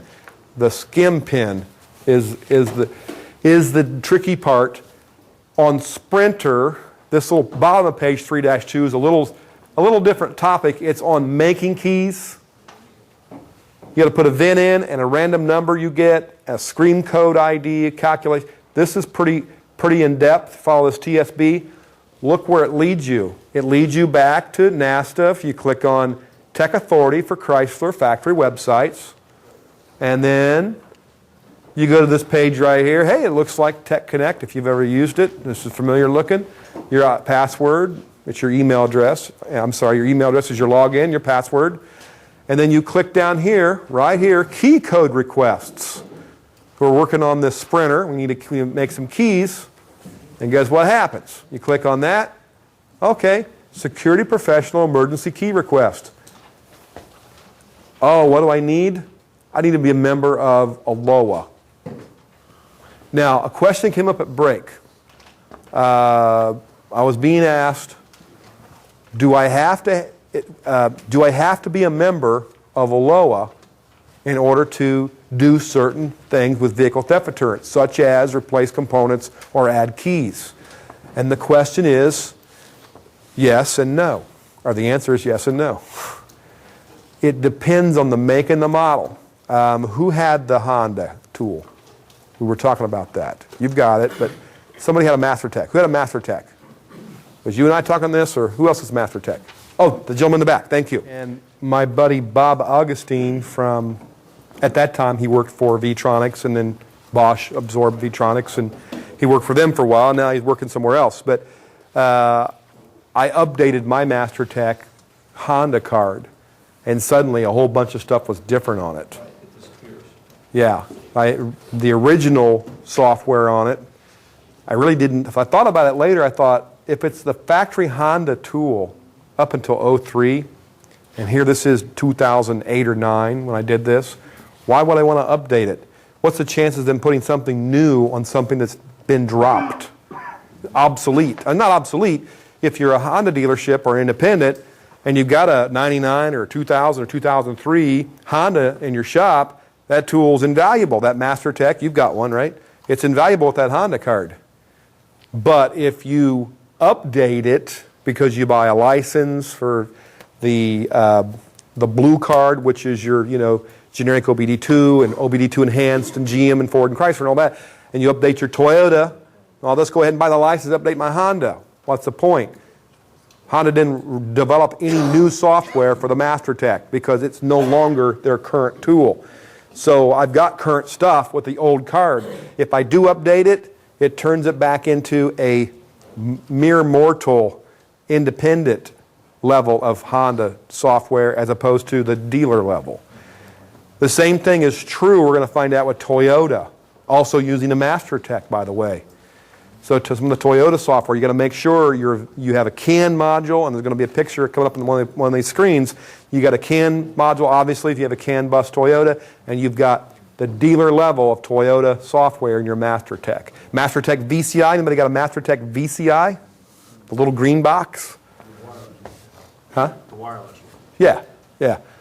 That would probably be the new Bosch version of the software. So if it's been for competitive reasons, and they might use the claim, well, also for security reasons, we only want our dealers doing this, then you may not be able to do some of these functions.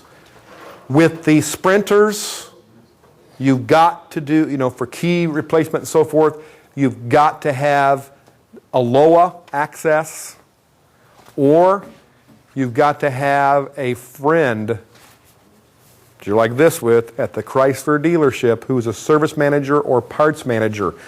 Last night, we came up in conversation, I believe it was a European car, but they were going after a VTD problem, and they took it to the dealer because they didn't have the means and the tools, and the dealer, no one at the dealer could do it except there was a guy, and I think it was a BCM configuration, exactly what that situation was. So it wasn't even VTD, somebody adding fog lights, and I can't remember which vehicle it was. It was a Toyota, actually. I remember this now, coming back to me. I had a tech in class last night, had a customer had a Toyota. They bought this factory fog light set. I mean, it plugged right in the holes, it plugged into the connectors and everything, and because the BCM would control power through your little switch, actually was an input to the BCM turn on a relay, turn on fog lamps, the BCM had to know they were there. The car was built without them, but you had the factory authorized kit, plug and play. Not so much play as it was plug. They plugged it in, but it didn't play. Lights wouldn't come on. So they took it to the dealer, took it to the Toyota dealer with the factory scanner, and nobody could configure. Remember, configuring versus flashing. Configuring is changing a little bit of data. Flashing is erasing all the old, and the new usually requires the internet. They couldn't configure this BCM to accept the fog lights, to know they're there. So they finally had to go to the general manager who had access into the database, was able to download the file for configuring those fog lights. That sounds like a lot of hassle. Back on Chryslers here. If you want to get a skim number, key code to actually cut the key, or the PIN number of the skim, $20 and you're a LOA license and you've got it. If not, you've got to go and have a buddy who is a service manager or parts manager. So the average line tech can't even do this at the Dodge dealership. You don't have one of those buddies, now you're going to have to go buy a tool or take the vehicle to the Dodge dealer and have them do it. $100, as Ron said, something like that probably will happen. Now, how much is the tool? Well, you need to do a lot of Dodge work, Chrysler work for this tool. The tool I'm talking about is, I don't think I've got the picture of one. But remember I mentioned AE Tools in Kansas. They sell something called I've got the disc in my computer here. A little demo disc. There we go. D-Max Skim Code Reader. It is a small little gray plastic box about the size of this J2534 tool. And on one end you've got a USB connection for your laptop. On the other end, you've got a couple connections. One as a cord that goes to DLC, because some Chryslers, in order to get the skim code, is simply plugging into the DLC and having the skim code reader this little company that makes it, and AE Tool sells it, read the skim code. The thing's $1,200. So probably a lot of you just going to turn the hearing aid down after that, right? Unless you did a lot of Chrysler work or a lot of, Immobilizer work if you wanted to get into that deeper. If the particular Chrysler or Dodge you're working on doesn't have the ability to get the skim code from the DLC, and there are a lot of them that are like that. In fact, if we go back to that picture on page 3-11, some of these units wouldn't talk on the bus to this device, so you could pop the case off, remove the unit. This is the skim module. So you remove the skim module or screen module, pop the case off, and now you can take a little IC fixture. I'm trying to think of the term for this. If somebody may know, it's blurted out. But it looks like a clothespin. It's spring-loaded, but it's got tiny little pins on it that line up. You mean the thing for pulling an EEPROM? It's like pulling an EEPROM, only it reads an EEPROM. It's an EEPROM reader. So it's got all these little pins that then correspond with the pins on the EEPROM, right on the board. You don't have to desolder or anything. Just stick it on there, and then all the pins touch the other pins, and it pulls the skim code out of it. If you can't take the case off, there's a couple of models of Chryslers out there. I don't know which ones it is, but if you call Joey at AE Tools, he could tell you. If you can't pull the case off, as one that can't get it from the DLC, this kit, which for $1,200, it ought to come with some extra stuff, right? It's got a soldering iron in it.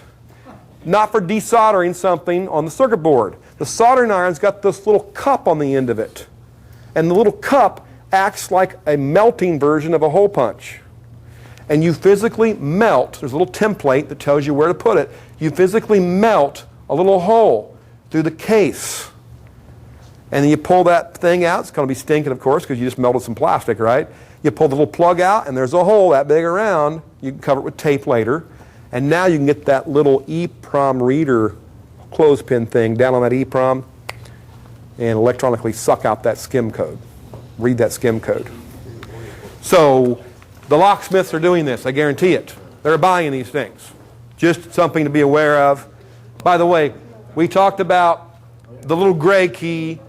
There's the fob key with the Immobilizer, and there's the fobic. So the fob with a little square plug, because they don't need a stinking key no more. We trust VTD all the way. All right, now let's go to a case study.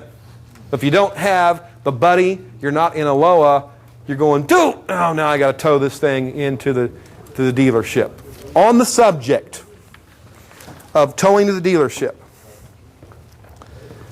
and I'm a perpetual student, like you guys, all right? You're the best because you're here. So all those slackers that you forgot to invite or you invited that wouldn't come to fill this room up even more, they're the ones, they're not perpetual students, so they're going to be shotgunning parts tomorrow, and you guys are going to be diagnosing. But one of my perpetual student colleagues last night and does a lot of Dodge work, and he says, I found some stuff out. It was a fleet guy, actually. And this fleet has a lot of what were they? Ram 300, whatever. They were school buses with the Ram 350 chassis. And they were, I believe they were diesels. They were Cummins. He says, I've had no problems like you're talking about when I replace PCMs with used ones. Now, normally you get a reman unit, right? Maybe even a new unit. Newer reman, you're not going to have a problem with a skim code.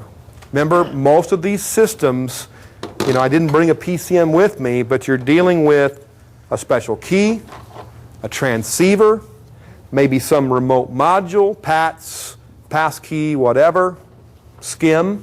Actually may combine these guys together. All right, well, not the key, but combine these together. Ford, they may have it separated like that. In the case of all of them, you have a PCM involved. It says start or no start, right? Gets the message. Gets that skim code in the case of Chrysler. If you put a used PCM in the vehicle, what skim code is it looking for? Yeah, the one in the boneyard still sitting there up on blocks. Your skim code's the wrong one, so it doesn't start, right? So what do? Now you got to find what the skim code is on the vehicle and say, hey, PCM, here's what you're supposed to use now. And that's the hassle we're talking about, right? You gotta go back to the boneyard. Yeah, you could go back to the boneyard and get the skim module. You could do that. Now the opposite is true. Thanks for jogging my imagination here. The opposite is true if you replace a column. The customer says, you know, I blew my airbag or whatever. I'm just going to get a column. You know, you get a column or whatever. You need a new column for whatever reason. It's got a different skim on it than the PCM's looking for. Now you're in the same situation. So unless you want to replace a used PCM with a used skim set, and what's the chances of them bringing you from the same car too? Talking about the Dodge, and you replace a PCM with a boneyard unit, and it's looking for the wrong skim now, okay? Last night, the fleet techs were telling me this. 2 guys tell me the same story. They unplugged the skim and then installed the PCM, turned the key on, programmed the PCM, put the VIN in. One guy said, I didn't even program it. I just put the VIN in it. If I'm not mistaken, can you put the VIN in with any scan tool? MasterTech will do it? Yeah. The brick will put a VIN in. So don't necessarily even have to do J2534. Modus though. Spend more for Modus, you can't do it. Interesting. A brick will do it, but a Modus won't. Yeah, very weird. How about a Genesis? Genesis users, can you put a VIN in a Chrysler? Latest version of software you can. That's the same thing. Version 3.0? Okay. 4.0. Okay. 4.0. VIN relearn. But the one guy said, I flashed and put a VIN in. The other guy says, I just stuck it in because it was the same model year, same engine. I mean, it was just identical. I didn't really need to worry about anything but the VIN. I wasn't worried whether, you know, I had a 3.3 or a 3.8. They may have the same controller part number. They got a different cal in them. They didn't have to worry about that. It was the same everything from the boneyard, sticks it in, and while everybody else sticks them in and leaves the skim plugged in, turns the key on, puts the VIN in, guess what? I'm still looking for that old skim number. But if I power up, get a new VIN, and I don't even see a skim, on the next ignition cycle, it says, oh, the first ignition cycle says, oh, I don't have a skim. I don't have that option. Okay, cool. On the next ignition cycle, it says, oh, now I got skim, and there it is. It changed it. Either changed it or removed, I'm not sure which happened, changed it or removed the fact that it even had it at all. So in other words, the bottom line is it started okay. So when you have an issue with a Dodge like that, and you will have issues when you change PCMs from the OE to another programmed used PCM, which has learned a wrong skim than what you've got, or the Cummins. You got a Dodge Ram, it's got a Cummins in it, and I don't remember the exact model years, but it was like mid-2000s. There was 3 or 4 years where just doing a cal update, we're not putting a boneyard PCM now. We're doing our J2534, you got your DRB3 or whatever on it. You plug in and you're going to do a cal update. You got a drivability problem, blowing black smoke, whatever. And so you're going to flash this dude to fix the car for drivability. Now it won't start because you need the PIN number, the skim PIN. I don't know if the whole unplugging the skim and doing the ignition and learning the VIN and whatever will help or not, but think about that, remember those items, and try those when you get jammed up on a Dodge. Here is a 3-6 schematic. What do we got here? We got an ignition switch. We've got an IPM, which is kind of like a junction box, you know, for relays and fuses on a Chrysler. And looks like a BCM here. I have a lot of switch inputs and so forth. Turn the page to 3-7. Yeah, that's the BCM, all right. There's the rest of the BCM, or part of the rest of the BCM. Now, when I have a solid line like that, what does that mean? What is that part? Looks like the Sentry remote entry module. That's not a skim, that's a scream. So it's a skim that does what? Keyless entry. Does keyless entry as well. So I do Immobilizer and lock and unlock doors. Okay. It's got power, ground, and ignition. So how does it work? How does it, when it gets a signal from the fob for an unlock, and the rolling codes change and so forth, I'm always looking to see if I got the right fob to unlock that car. How does it unlock the doors? It's sending a message on the PCI bus, right? J1850, it means it's in pin 2. So it's like GM class 2 in that respect. So I've got this Chrysler single wire serial data bus going everywhere in the car. We had a no start condition. This is important to remember. You can have a no start condition and it can be a VTD problem, but it's not necessarily one of these things. It could be a serial data bus problem. Shorted line or something. Exactly. So we scroll on down here, next page, we look at everything else on the bus. We got door modules and all sorts of things. Finally go to 3-9, more door module stuff and everything. Finally 3-10, get a little bit in the text of this case study. Intermittent no start. When the engine starts, the scanner won't communicate. It will communicate. When the engine starts, the scanner will communicate. When the vehicle won't start, it won't communicate. That's telling you right now, screaming at you, no pun intended, bus problem. Bus problem, can't communicate PCM, BCM, ABS, or SRS. Beware on Chrysler, and really all cars for that matter, most of the cars these days have multiple serial buses. So you can have communications with your scanner on 3 or 4 modules. Hey, that's good, that one talks, that one talks. But if you didn't go to 3 or 4 more and find them down, you would think the bus is okay, because you were talking on a CAN-C diagnostic Chrysler has, or a PCI versus, they have multiple buses. In this case, we had a missing link here. The scream system was not on the bus because the bus was shorted. And the picture in the next page here, we'll skip that. We already covered that, where the parts go. There's more PCI bus modules there. Clusters radio and scream module. And this compliments of John Onello, your buddy you're riding with this week. Gave me permission to use this photo, and basically somebody had put an aftermarket radio in this Caravan. They did a poor job of wiring it up, and some wire that wasn't a bus wire was connecting into the harness here intermittently. You see the burnt spot here, pulling the PCI bus down, and if the screen works on PCI, then you're not going to get the PCM. PCM will work independent of the bus. You could pull the PCI bus pin out of the PCM, and if it didn't think it had a theft deterrent system, all at once, right, is ignition, power, ground, maybe a crank input, obviously, a few sensors, and it'll toggle injectors and do its thing. But if it thinks it's got a vehicle theft deterrent system on board, it better be seeing that bus message saying everything's okay. All right, another theft deterrent system, new chapter. This one is called YTD.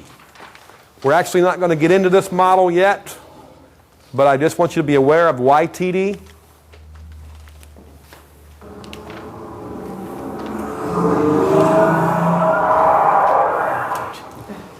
That, of course, will be referred to as Yugo theft deterrent, all right?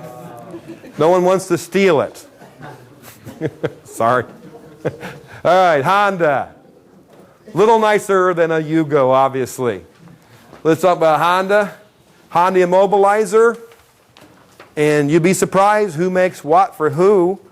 A lot of folks think that, well, Delphi, that's GM. No, they make ECMs for Camrys and General Motors, and they make radios for Fords and whatnot. The Honda system, if you look on there, what's it say? Bad eyes. Telco. Yep, exactly what it says. So their Immobilizer is the same as GM's and so forth. It's just a little different packaging. So you've seen one, you've seen them all, just different little nuances of changes in terminology. What's inside of here? If it's a true Immobilizer, transponder, so the little thing, let's see,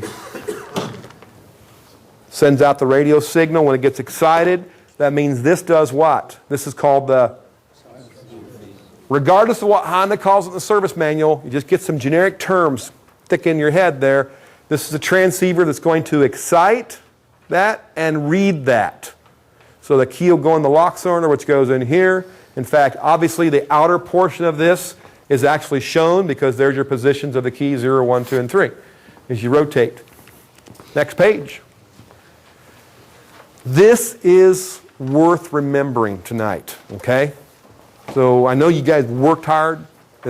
I've done the whole 40, 50 hour a week wrenching thing. And hard to stay awake. But you want to make note on this one. This is like the tinfoil thing. This is a jewel, all right? On Hondas, if the ignition switch is turned, does your book give you the answer?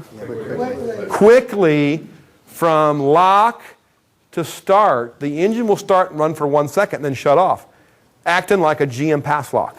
That's exactly how they do. Most of them. Some of them won't crank, regardless of what the service manual says. Some of the newer pass locks won't crank. But most of them crank, start, stall right away. Remember what cars we talked about? Ford. If it runs a second or two, it's not PATS related. But if it just runs a half a second or less than a second, boom, it could be PATS. In Honda, if you do it quickly, stick the key in, rotate it, boom, crank it, it should start and run for a second, then shut off if it's an immobilizer problem. If you delay, if the ignition switch is turned on, then you pause before turning to start, turn the key on, and then crank. Now the starter will crank, but the engine will not start. That is critical to know. Remember, we took the tinfoil to figure out how they act when the immobilizer screwed up? Well, now you know how Honda's supposed to act, and it is different depending on how quick you turn the key. Good to know that. Vehicle originally comes with 3 programmed ignition keys. The immobilizer keyless control unit accepts a total of 6, so 3 more can be stored in its memory. All right, 4-3. Honda, what the light does. Honda's kind of a neat little company. They've got a lot of little clever ideas. Light blinks for 2 seconds with the key on, and then no light with the key off. That's normal. Okay? And we kind of saw that with the Ford, didn't we? Turned the key on, it flashed a few times and quit when there wasn't a problem with the immobilizer. The immobilizer not recognized, light blinks with key on, will blink 10 times with the key off. Could be a bad chip or the key not programmed. The scanners, the Honda scanners, will show the status of the key being programmed.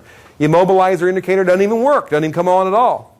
The bulb, I guess, could be burnt out. The immobilizer indicator doesn't come on after turning the ignition switch on. Check for a short or open in the F-CAN lines. So a bus message is responsible to telling that cluster to turn that light on. So a bus message is also needed for what? The PCM to see the right code. So we'd have a no start. But if you had a no start and an immobilizer light not working, look at the bus, right? Get your scope out, start scoping the bus. If the immobilizer doesn't ever go out, then we've got an issue with the instrument cluster itself, possibly.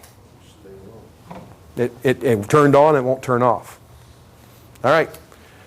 Page 4-4. And some of this stuff just goes with any immobilizer out there. Battery state of charge. Got to have a good battery. Look for non-factory keys. Look for a key ring with a bunch of stuff on it that could cause a noise issue, an EMI noise issue, like those speed passes and things we were talking about. Other aftermarket accessories. And check the ECM for codes first, then the BCM for codes.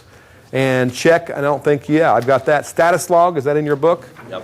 Check the status log if you can read that PID. So you may have to have the Master Tac or a Honda HDS if you have a newer Honda. And you can pull the fuse or the battery cable to clear that log status of the bad key attempts or whatever. There's a schematic. We can look here and see. Looks like the fuse relay center. There's the immobilizer. What's it got here? It's got some serial data going to it through the under-dash fuse relay. So we can have a serial data issue because of a bad break fuse box. Looks like we've got a hot in on or start. So we got a ignition, what we call that, ignition one input, and then we go through the junction box again, getting out here to the rest of the vehicle. There's a K line for off-board communications, so for the DLC. That would be what Honda uses to communicate.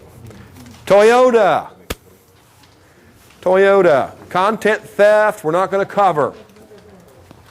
Transponder key, we'll cover a little bit. Smart key, we'll cover that because have you ever driven, who's driven a Prius? Everybody? Okay. Those guys that didn't hold the hand up because you've never driven a Prius, never pulled one in the shop or anything, if you tell the customer, I can work on that, and you can't even open the door or start the thing, that could be embarrassing, right? So we're going to cover that. You guys can coach each other here on that. That's the smart key. By the way, I know you knew Honda made mowers. Toyota made a mower. Never marketed it though.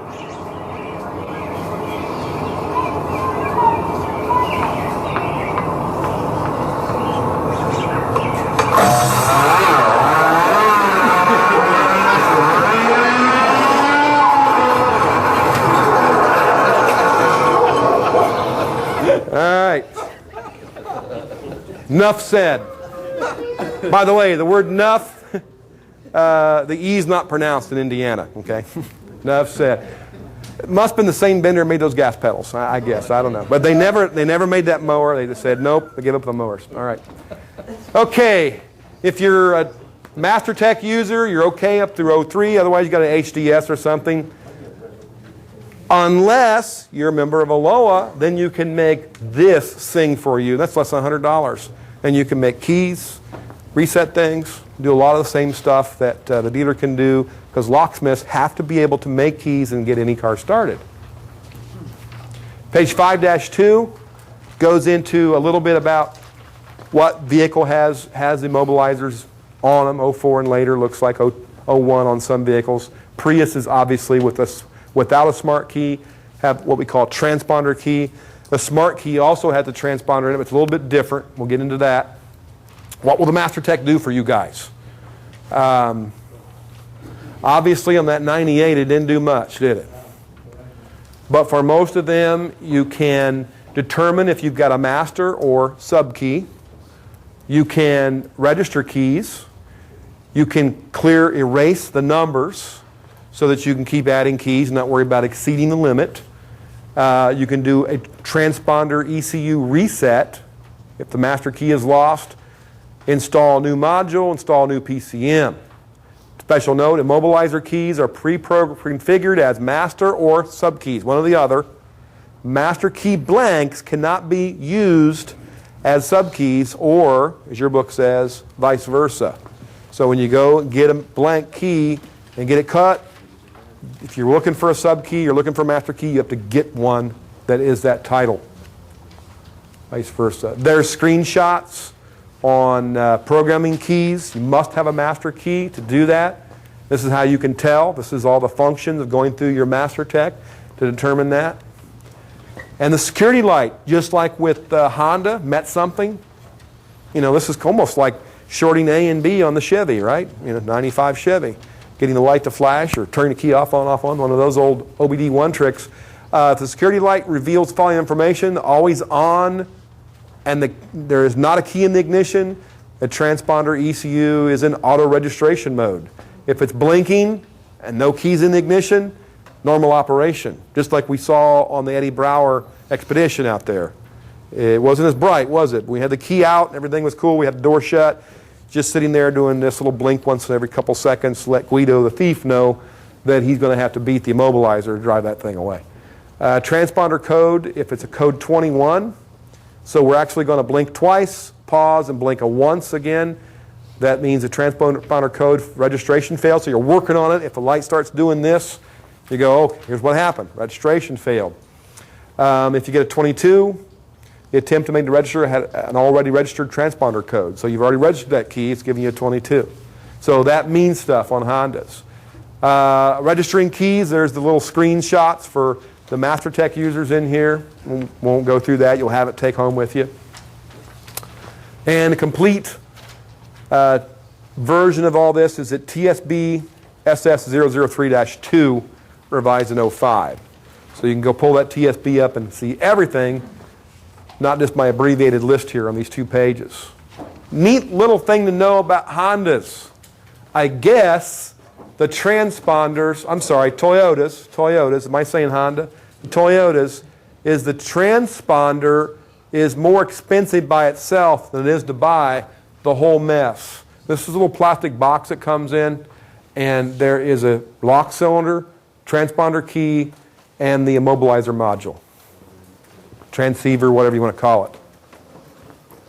That whole set was cheaper than the transponder. So when you call the Toyota dealership, price different things. And no, you may have to do some programming differently if you replace this and this versus that.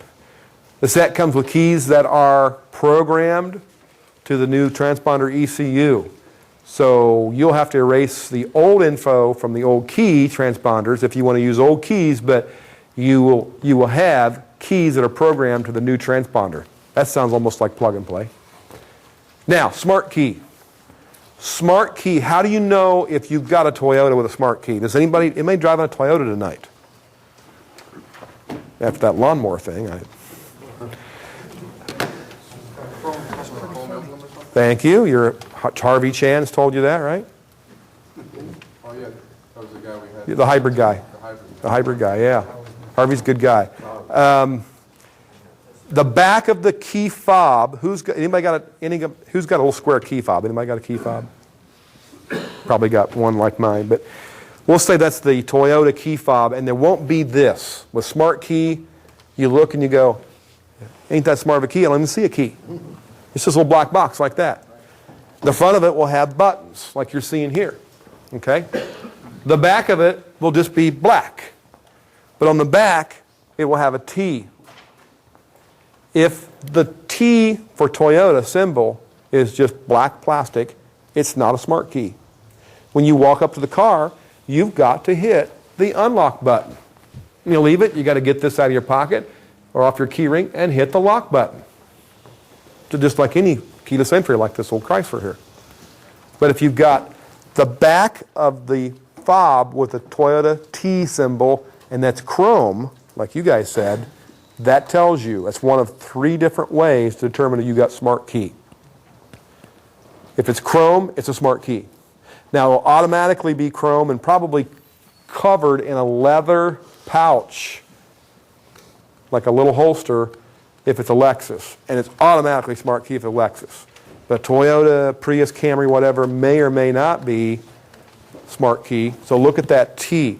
When you walk on the way from your shop, the parking lot, you got the T that's chrome, you can stick it in your pocket. Now all you have to do is walk up to the car, and when you do so, this gets within 2 to 3 feet in proximity of the oscillator.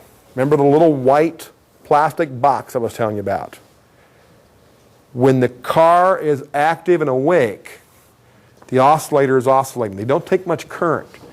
Now, if the car has sat for 14 days, even the small amount of current the oscillators are making, and there's like 3 of them. There are 4 or 5 of them, depending on the doors and the type of car it is. If it's a Lexus, it'll have 1 for each door, each of the 4 doors, then 1 in the trunk. If it's a Prius, it'll have 1 for each front door, and then the trunk, that are working all the time. But after 2 weeks, that can be a bit of a parasitic drain, so they shut them off. Meaning, John or Mary customer comes to you and says, you know what? My smart key's not working. Can you fix my little Toyota? And you'll say, how long was the last time you drove the car? Well, we just got back from 3 weeks in Europe. And I walked up to the car, and then the battery wasn't dead. I thought it was because I stuck my hand in here, and normally I just open the door. Even if it's locked, I open the door because the smart key senses it. But if the oscillators have shut down for a long winter's nap, so to speak, then you have to use the keyless entry, hit a button, and that wakes the system up because you're sending a radio message now to the keyless entry system, and now the oscillators will start working after that. So you'll have, if they drove the car to you, you'll have a customer complaint not verified, guaranteed. You'll walk out there and go, works fine to me. Well, it didn't yesterday. Well, you just got back from Europe and 3 weeks being there. So knowing how it works helps you determine it's not broke. Because if it's not broke, you can't fix it. Right. Now, when you stick your hand in here, there's a little sensor here and here that senses your hand. I believe it's a proximity sensor, but I'm not sure. But you can actually see it. It's almost like a little lens-looking thing. And as this senses your hand's presence, if you were to grab, with the car locked, the handle like this and pull back on it, kind of pinching the handle without putting your hand in the opening here, it wouldn't unlock. You'd go kunk, kunk, it wouldn't unlock. But once you put your hand in there, just having the hand there, you don't have to pull or anything. Put your hand in there, you'll hear it go ka-chunk and unlock that driver's door. Now, if you've got a heavy leather glove or like a ski glove, it may or may not unlock. So here, knowing that, John or Mary customer comes and says, yeah, in the winter, sometimes that thing don't work. Are you wearing thick gloves? Let's walk out the car, put the gloves on you're wearing yesterday. What? The gloves? Just do it, all right? And you demonstrate that, yeah, it doesn't work. Take that glove off, and that's how the Toyota works. Now, if the battery's dead, and in this thing, how can those little oscillators in the doors, even if you are 2 or 3 feet away, with the fob in your pocket, in your hand, whatever, how can the oscillators work if the battery's dead? Or for that matter, I don't even have smart key. I've got dumb key it. Flip this thing over backwards, and it doesn't have a chrome T. How's it going to work if the battery's dead in here? I don't even see a key. How can I unlock that door if this is dead? I don't, it's not like this Chrysler where I've got, I know where I put it now. Walked off without it. Well, you need your remote. Yeah, my RKE. Oh. Wherever I laid it, it's not in my pocket. Anyways, if it's unlike a Chrysler, it's got a key sticking out of it. This guy's got no key. How do you get the key to unlock the door? I see a key slot. Button right there. Push it down. That slides out. Unlike Volkswagens are doing that now, but some other Volkswagens, like the Beetle, you push a button and the key flips out. And you actually have to use the key. But in this unit, you don't have to use the key, but there is one there. It's the slot key, like Pierre's. I don't know if you noticed it. It's got like little slots down the middle. It doesn't have teeth. And that'll work the door. What if it's a Lexus? Do you see a hole for a key in a Lexus? Nope. That's your VW. A Lexus doesn't have a hole in the door for a key slot that you can see. But you can still push the button, slide that little key out right there on the hook, and there's a chrome cover, and the bottom of it has a little slot that's just the right size for the tip of that little key. Your pocket screwdriver did the same job. And you stick it in there, and you'll swear you're going to tear the paint up or something, but it doesn't. And you pop that chrome cover off. Have your hand there, catch it. The little chrome cover that covers this part right up here will pop off in your hand, driver's side only, and now you can stick this little emergency backup key in the hole. There's a hole that's hidden. And when you're done, because you got to now pop the hood and, put jumper box on it or whatever, when you're done, you can take that little chintzy little thin chrome cover, and you'll swear that thing's never going to stay on. It's going to fall off. It will stay on. It feels really cheap. It pops up on there, but it stays. That's how you get into an emergency. So, first way of determining if you've got smart key is what? Flip that over, chrome T. What's the second way? Little button. The cover will be on Lexus, just covering the hole. But if all of them have smart key until 010, this is changed in 010, but if you have an 09 or older smart key, you've got the rubber button right there. What's the rubber button do? Locks, just locks. Just locks. So, you've got the fob in your pocket. You get out of the car. Whoops. You get out of the car and you shut the door or you shut the hatch on a Prius and you go, I need to lock it. I should have locked it before I got out of the car and shut the door. Oh, wait a minute. No, I don't have to find my fob. All I got to do is push this button. Ka-chunk, locks all the doors. On a Prius, there's one on the back, on the hatch as well. That's your second indication you got smart key. Nope. You can have a push button and a dumb semi-keyless fob. When I mean semi-keyless, it doesn't look like it's got a key, but it does. You have a push button, there's a place to shove this. When you shove this in a little slot where a normal key would go, like an ignition lock cylinder, then the transponder ECU, I think it's called, starts sending a shorter range signal to this thing, and just like transceivers and transponders we've been talking about, read the key and so forth, that all happens. But the key's got to be shoved in that slot. If you have smart key, you don't have to put that in the slot. You can leave it in your pocket or your purse or your jacket and hit the power button or start button. Nissan's using that button too. So it may or may not be smart key if it's got that button right there, the power button. What's the third way? The chrome T, the lock button. Third way is, I don't have a picture of it. Can you picture a Prius in your head? You open a door, there's a steering wheel. Under the steering wheel, there's some trim, covering the dash. There's, on 07, there's always a button with a tire symbol. You seen the tire symbol on them? You know about where they are? What's the tire symbol for? TPMS reset, right? If you have smart key, in the area down here under the column where that tire button would be if you had an 07 or newer with TPMS, if you had an 05, it'd still be down the same area. There's a button that says the word key. That's your clue you've got smart key. Now, it probably won't affect you knowing that that button's there, unless, of course, they're complaining it doesn't work. Because when you press the button, it shuts it down. Now you've got to find the fob and use it like any other fob. Hit the buttons to get in and out of the car, or get in the car. So you need to know that button's there. If the customer accidentally doesn't know what it is, and they hit it, and they complain, my keyless entry's not smart anymore. I can walk up to the car, stick my hand in here, I can't get in. What do? Well, is it broke? Well, you push that button. You can't tell if it's off or on. You just push it and then try it. So that would be a good to know. Camry, Prius, whatever vehicle it is, hybrid or not.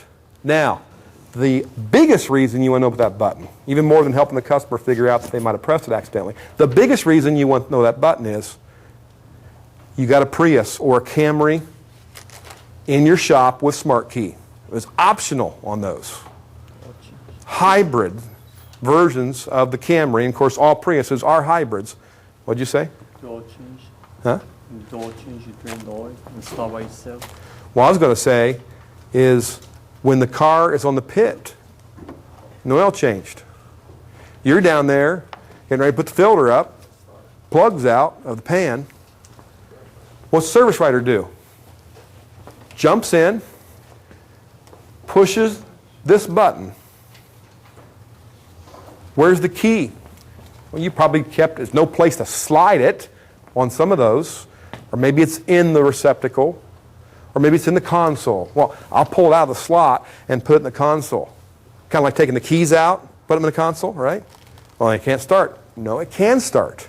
Because it's smart key. All it has to be is within 2 feet of the console, because there is an oscillator in the console. And in fact, they have a name for it. This is great.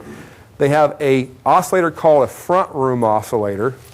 Front room, I'm thinking of like living room furniture, Lazy Boy, my TV. And a back room oscillator is in the back of the interior. So front room and back room oscillators are inside the vehicle. Then they have oscillators in the door, okay, the doors. So if this is in within a couple of feet of the center console oscillator, aka the what? Front room oscillator, then anybody, if that's there, can push this button and have what happen? The engine. Of course, now, we don't call them motors on hybrids. You've been warned about that. We call them internal combustion engines, or what's that acronym for that? ICE. The ICE could start up. When does a hybrid's engine start? Whenever it wants to, right? It's like a cooling fan, electric cooling fan. When do they come on? When do you be careful having your hands in there? Like always, because it could come on, right? Anytime. So you stay clear unless the thing's unplugged, the battery cable's off. So if the hybrid's on the rack or in the pit or whatever, and somebody comes up and pushes this button, and that key fob is in proximity of that front room oscillator, it may or may not start. In fact, the service writer may jump out. You didn't even see this happen. You were going to get the oil filter. You come back, you go back down the pit.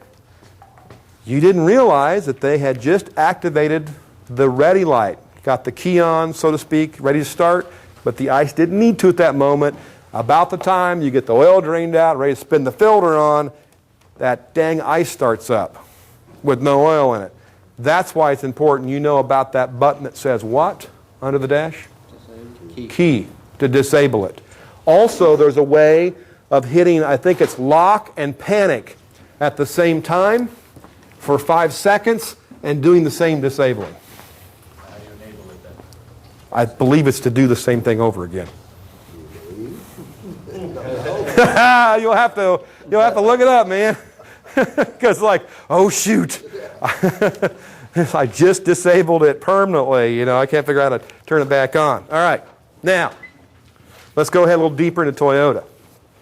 That was Smart Key. By the way, on Priuses or Camry hybrids, the color of the LED. This is something you need to know. I wrote about this in like a December. Anybody member of MAX, Mobile Air Conditioning Society? Yeah. Okay. I wrote a December MSR, a MAX service report, all about flashing. And one of the things I wanted to make sure guys knew was when you go flashing a Prius, you know how to work the switch. Because, yeah, I mean, you got to know how to unlock the car and everything, because you got to know more than the customer. And on some of these cars these days, knowing more than the customer can be hard. Because they may have read the manuals like you got zillion manuals to memorize. But when you go to push this button, you got to know how to get accessory and the equivalent of key on engine stopped, AKA on a hybrid, key on and no ready light. And then how to get the ready light on, which would be the equivalent of start if it needs to start, right? So how do you do that? How do you get all three positions? I know with my 07 Caravan, it's not a problem. I stick the key in, I rotate it one way for accessory, and the other way, key on engine stop, and then I crank it, and that's run. That's start, right? That's easy. Been doing that since we've been 7, right? How do I do this with a Prius or a Camry hybrid or a Lexus? Step on the brake. What's that give you? First press. Put your foot in the brake. First press gives you what? The equivalent of what with a regular car? Start. It is the equivalent of turning the key, accessory on, and crank. Boom. When you put your foot in the brake and you punch this button once, this is what will happen. This light will come on, yellow. When it does, the ready light comes on next on the dash. It will say ready in green. When the ready light comes on, that goes out. That LED goes out. What happens if you don't put your foot in the brake on the first press? This turns green, and the only thing that will work is the radio. And that's the equivalent of accessory. If you again leave your foot off the brake and hit this a second time, what's this light do and what happens with everything else? Turns green. It comes on orange, like it is here. And the radio works, and the cluster lights up, and you can put it in neutral, but what does not come on?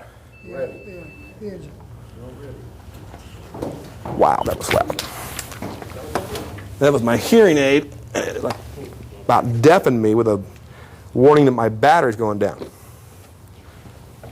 So, if you hit it a second time, foot off the brake, that light comes on amber.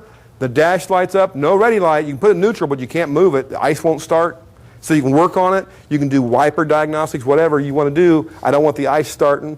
I want to put it in neutral and push the thing out because I want to put a head gasket on it. I don't want the engine starting to crank, right, with the head off. So that's how you get it key on engine stopped. Put it in neutral, do whatever you want to do with that type of position of the key. Leave your foot off the brake. The third time you press it, what's it do? Just goes off again. Okay? All right, let's cruise through the rest of Toyota. Gen 2 Priuses, 2004 and later. What Gen 2 Priuses are up to 09. Camry is optional. Both of these are trim level issues, whether you have smart key or not. Lexus is standard, $200. You must program these to accept new keys. I shouldn't say keys, right? This is the key, isn't it? Fob, the smart key fob. The first one to obtain the smart key that works with the car and replacement small. First obtain one smart key that works with the car and the replacement smart key. So you have to have one good one, like a master. If all the keys have been lost, what? A seed value must be obtained using the dealer-only version of TIS. Ooh. So not the TIS I can subscribe to, but a dealer-only version. There we're back to what Ron was talking about with his Honda tool. And you have to tow the vehicle to the dealer. Smart key is an emergency standard key we talked about. Smart key is a blank. It needs to be cut, matched to the locks in the car. We talked about that also. All right. And we've already covered this thoroughly. I believe this is the Lexus here. You got a trunk symbol, or a Camry. And this is chrome if it's smart key. It's black if it's not. Master Tech 04 is the start for CAN. Make sure you have a CAN adapter, and not all cards, as we talked about with Honda, are what? Immobilizer functions built into the software. So you may have a Master Tech and a Toyota card, but you may not be able to do what you'd like to do with the Immobilizer. On hybrid models, the 12-volt battery does not start the engine. Why do we care about that? So you'll have no sign the battery is discharged prior to programming. So if you're going to program a key, or for that matter, I should say a fob, or for that matter, you're going to flash the car. Flash something on the car. You got a Master Tech, maybe a Tech Stream Light or something. You're going to do some flashing. I just put the latest software in an 010 rental car. I want to try some flashing out, so I had a rental. The brake system. You've heard about the big thing about their throttles. Now they had also issues with 010 Gen 3 Priuses with their brakes. They had a recall. I flashed it. When you do flashing, what do you want to make sure you've got a good what? 12-volt battery. How would you know you had a low 12-volt battery in a hybrid? Would you go click, click, click, click, click, click? No. It can be pretty daggone low and still close those contactors. And then what happens? When the contactors in the battery pack close, then you've got a car working without a 12-volt battery. But are you going to flash with the high voltage system online? Now we go back to what I'm talking about. This might have been a little laborious earlier, like you're looking at the same slide for 15 minutes, but remember this? When you're flashing, what do you want that to do? You want on, no run, no ready light. So you leave your foot off the brake, hit it once, that's accessory, hit it twice, it's amber, it stays amber, the dash lights up, but no ready light. Now you flash. Is the high voltage system online? No. That means that the 12-volt battery, which is undersized, what do we call those batteries in those hybrids? Not golf cart batteries. Lawnmower batteries, right? Motorcycle batteries? They're teeny tiny little AGM batteries. They don't have a lot of reserve minute capacities, let me tell you. So you've got this car that normally, if you're in the run ready mode, the battery never goes dead. And it's sitting there taking that high voltage battery, running it through the DC-DC converter, giving you 14.4 volts forever, almost, till it runs out of gas, I guess, because the engine will start up and recharge that battery when it needs to. Now, we've got that system out of the picture and an undersized little battery that may not be a good battery. Somebody may have charged it with a conventional battery charger. And AGM batteries, did you know you can't charge them hard with a conventional battery charger? It'll kill them. So you may have that condition, you go to flash, and guess what? Since you didn't hear click, click, click, click, or whir, whir, whir, you didn't think, I got a bad. You thought you might have had a good battery, you got a bad battery. So make sure you do a good test on that AGM before you start programming anything, keys, fobs, whatever. All right. Questions? On those key fobs, when the battery goes dead in the key fob, can you just change the battery without creating any issue? I believe so. I believe so. But you bring up a good point. When the fob battery does go dead, there we go.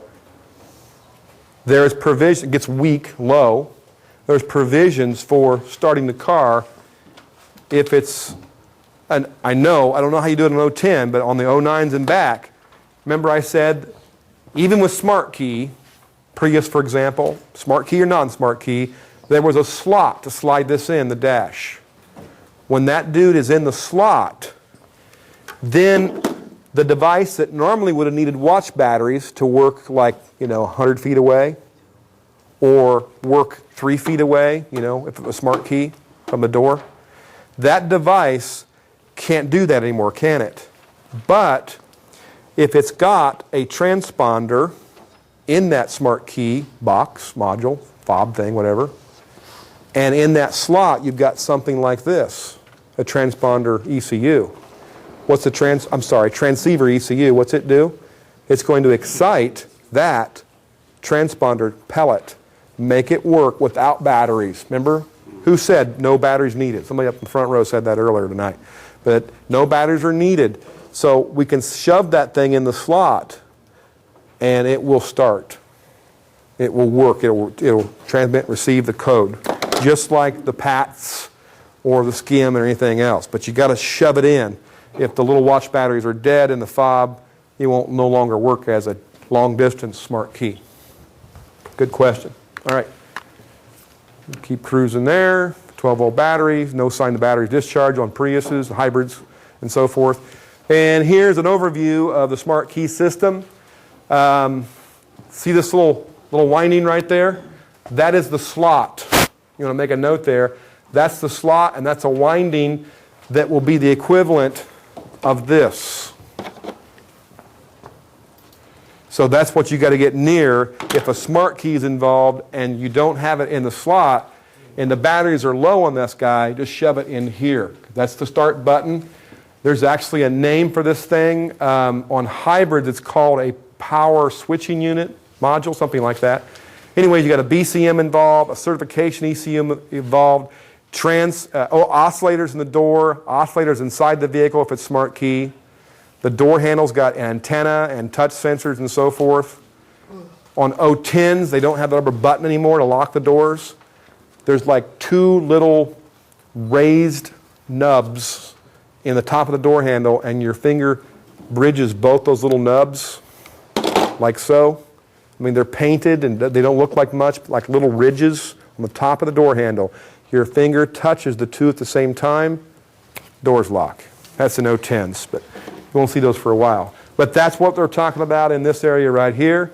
The system, is that filled in your book? Yes, the system is controlled by the certification ECU on models with Smart Key, the BCM on models without Smart Key. So that's the brains of the system, would be the BCM, or the certification ECU on models with Smart Key. And there's some locations here. There's an ID code box to store the ID of the key, certification ECU, the BCM of course, steering lock ECU. We actually lock the steering column for extra security. Front room oscillator, rear room oscillator. I would call it console and back seat, but whatever. So a lot of components. There's the button to lock the switch, the door locks with, a switch for that. There's the sensors for your door handle, your hand being in there. And oscillator for the trunk area on cars with trunks. And different terminology, different L code for the steering lock, G code for go, G for go. S code is the security code. So this is a can of worms system. Really and truly, I need about 4 hours just to do Toyota. But I've given you some highlights here. I'm going to go ahead and zip through to page 6-11. We're going to get you out of here in about the next 10 minutes, okay? Keep the Smart Key at least 3 feet away from that kind of stuff. We talked about that earlier. Anything that's going to create some EMI, it will run the batteries down that dude because it's trying to read it or whatever. And we have to pay attention to automatic, payment machines, gas stations, wireless remote control operations near your vehicle. These kind of things can make it so your customer will complain, my Smart Key don't work. So look for the surroundings. What are you near? Did it happen when you were near, a big power line or something parked? You look above the Look above you next time you're at the bank and see if you got a big power line. That's why you say it always happens at the bank when you have a problem, or the grocery store or whatever. You have a problem with your smart key. Now, come up next, let's go ahead and go into GM in that regard here. Factory PIDs, this is the TechStream. We talked about a little bit. TechStream Lite, TechStream, they look the same on 6-16. And I didn't put this in your presentation. We're running out of time, so we won't cover this. But this is basically the operation, and you can see how many pages we've got of text in order for a hybrid smart key to start. There's quite a bit. Even the hybrid high voltage ECU is talking back and forth to the transponder ECU and all the other modules. It's really quite a complex system. And we mentioned earlier how hard it is to even start the car. Here is a feature for Toyotas. You notice this lady, you see what's in her lap there? A dog? Yeah. My wife drives with the Chihuahua on her lap and talks on the phone. Oop, I'm being videotaped on this. All right, hope she doesn't watch this. But she's actually a better driver than me doing all this, okay, because they can multitask. But not all women can multitask and use their brains.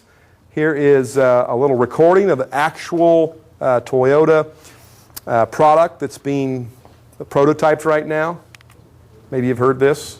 The following conversation is real. It took place on Tuesday, June 8th of 2004 between a Blonde Star advisor and a subscriber. Blonde Star emergency, this is Steve. Is there an emergency in your vehicle? Oh my God. I've locked myself in my car and the keys are on the outside. Ma'am, oh my God. Ma'am, I need you to calm down. Okay, it's the windows are rolled up and I'm starting to sweat. My keys are on the outside. Ma'am, your keys are on the outside of the vehicle? Yes, oh my God. Now, does your car have automatic locks or? Yes. Here's what I need you to do. Take hold of the inside of your door handle there. Are you doing this? Oh, the shiny thing. Grab the shiny thing. Okay, I got it. Okay, now give that a tug.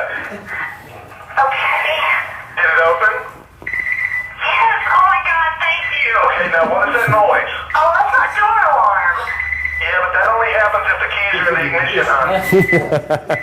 Oh my God. You know what? Your keys are actually in your ignition. Yes. Okay. Oh my God, thank you so much, Blonde Star. That's why we're here. Do you need anything else? Blonde Star. Always on, because you're always blonde. All right.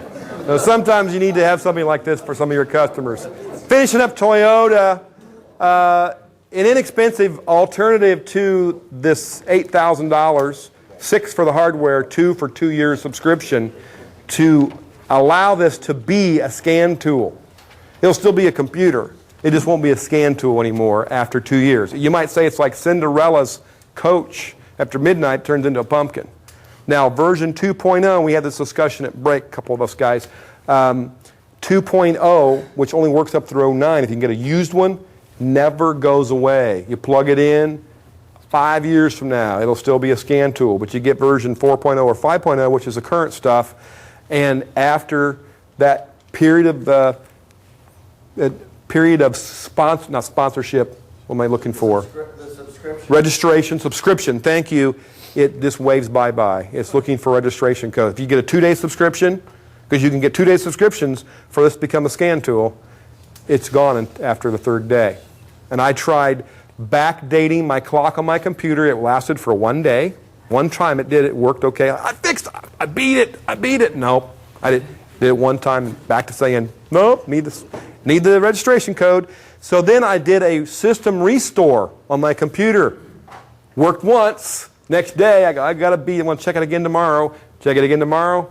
Bye. Nope. Want that registration code. I found out that there was a guy in Russia that bought one TechStream, and he got, of course, one password and registration ID and everything, then started selling by the hundreds the password and registration so anybody else could download the software to their them or whatever's in the bottom of this thing, and so Toyota put a stop to that, and they've got a really tricky system of doing that.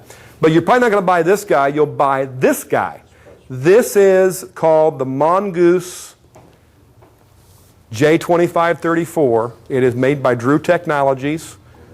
Drew Technology also makes a full box, a little bit bigger than this, a little longer, J2534 flashes anything. Called a Cardac Plus. Write that down right now if you would. Drew Cardac Plus is a full-fledged J2534 tool.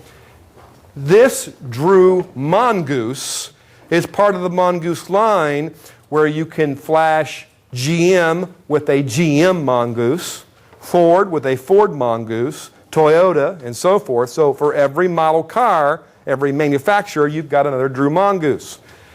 The good news is they're only $500.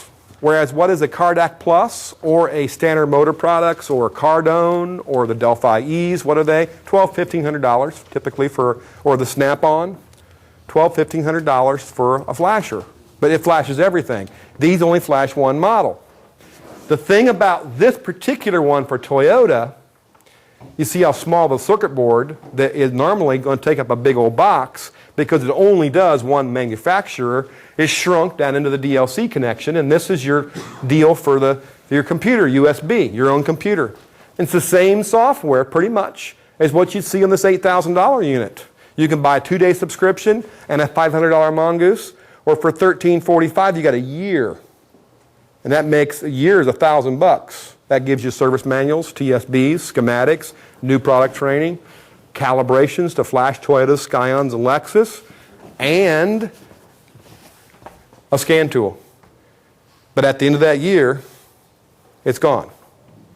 Your computer still works. It just doesn't show this on it anymore. It actually shows that. You go to link to the vehicle. It says, give me money, basically. Give me 2 days for $40, or give me a year for $1,000, whatever.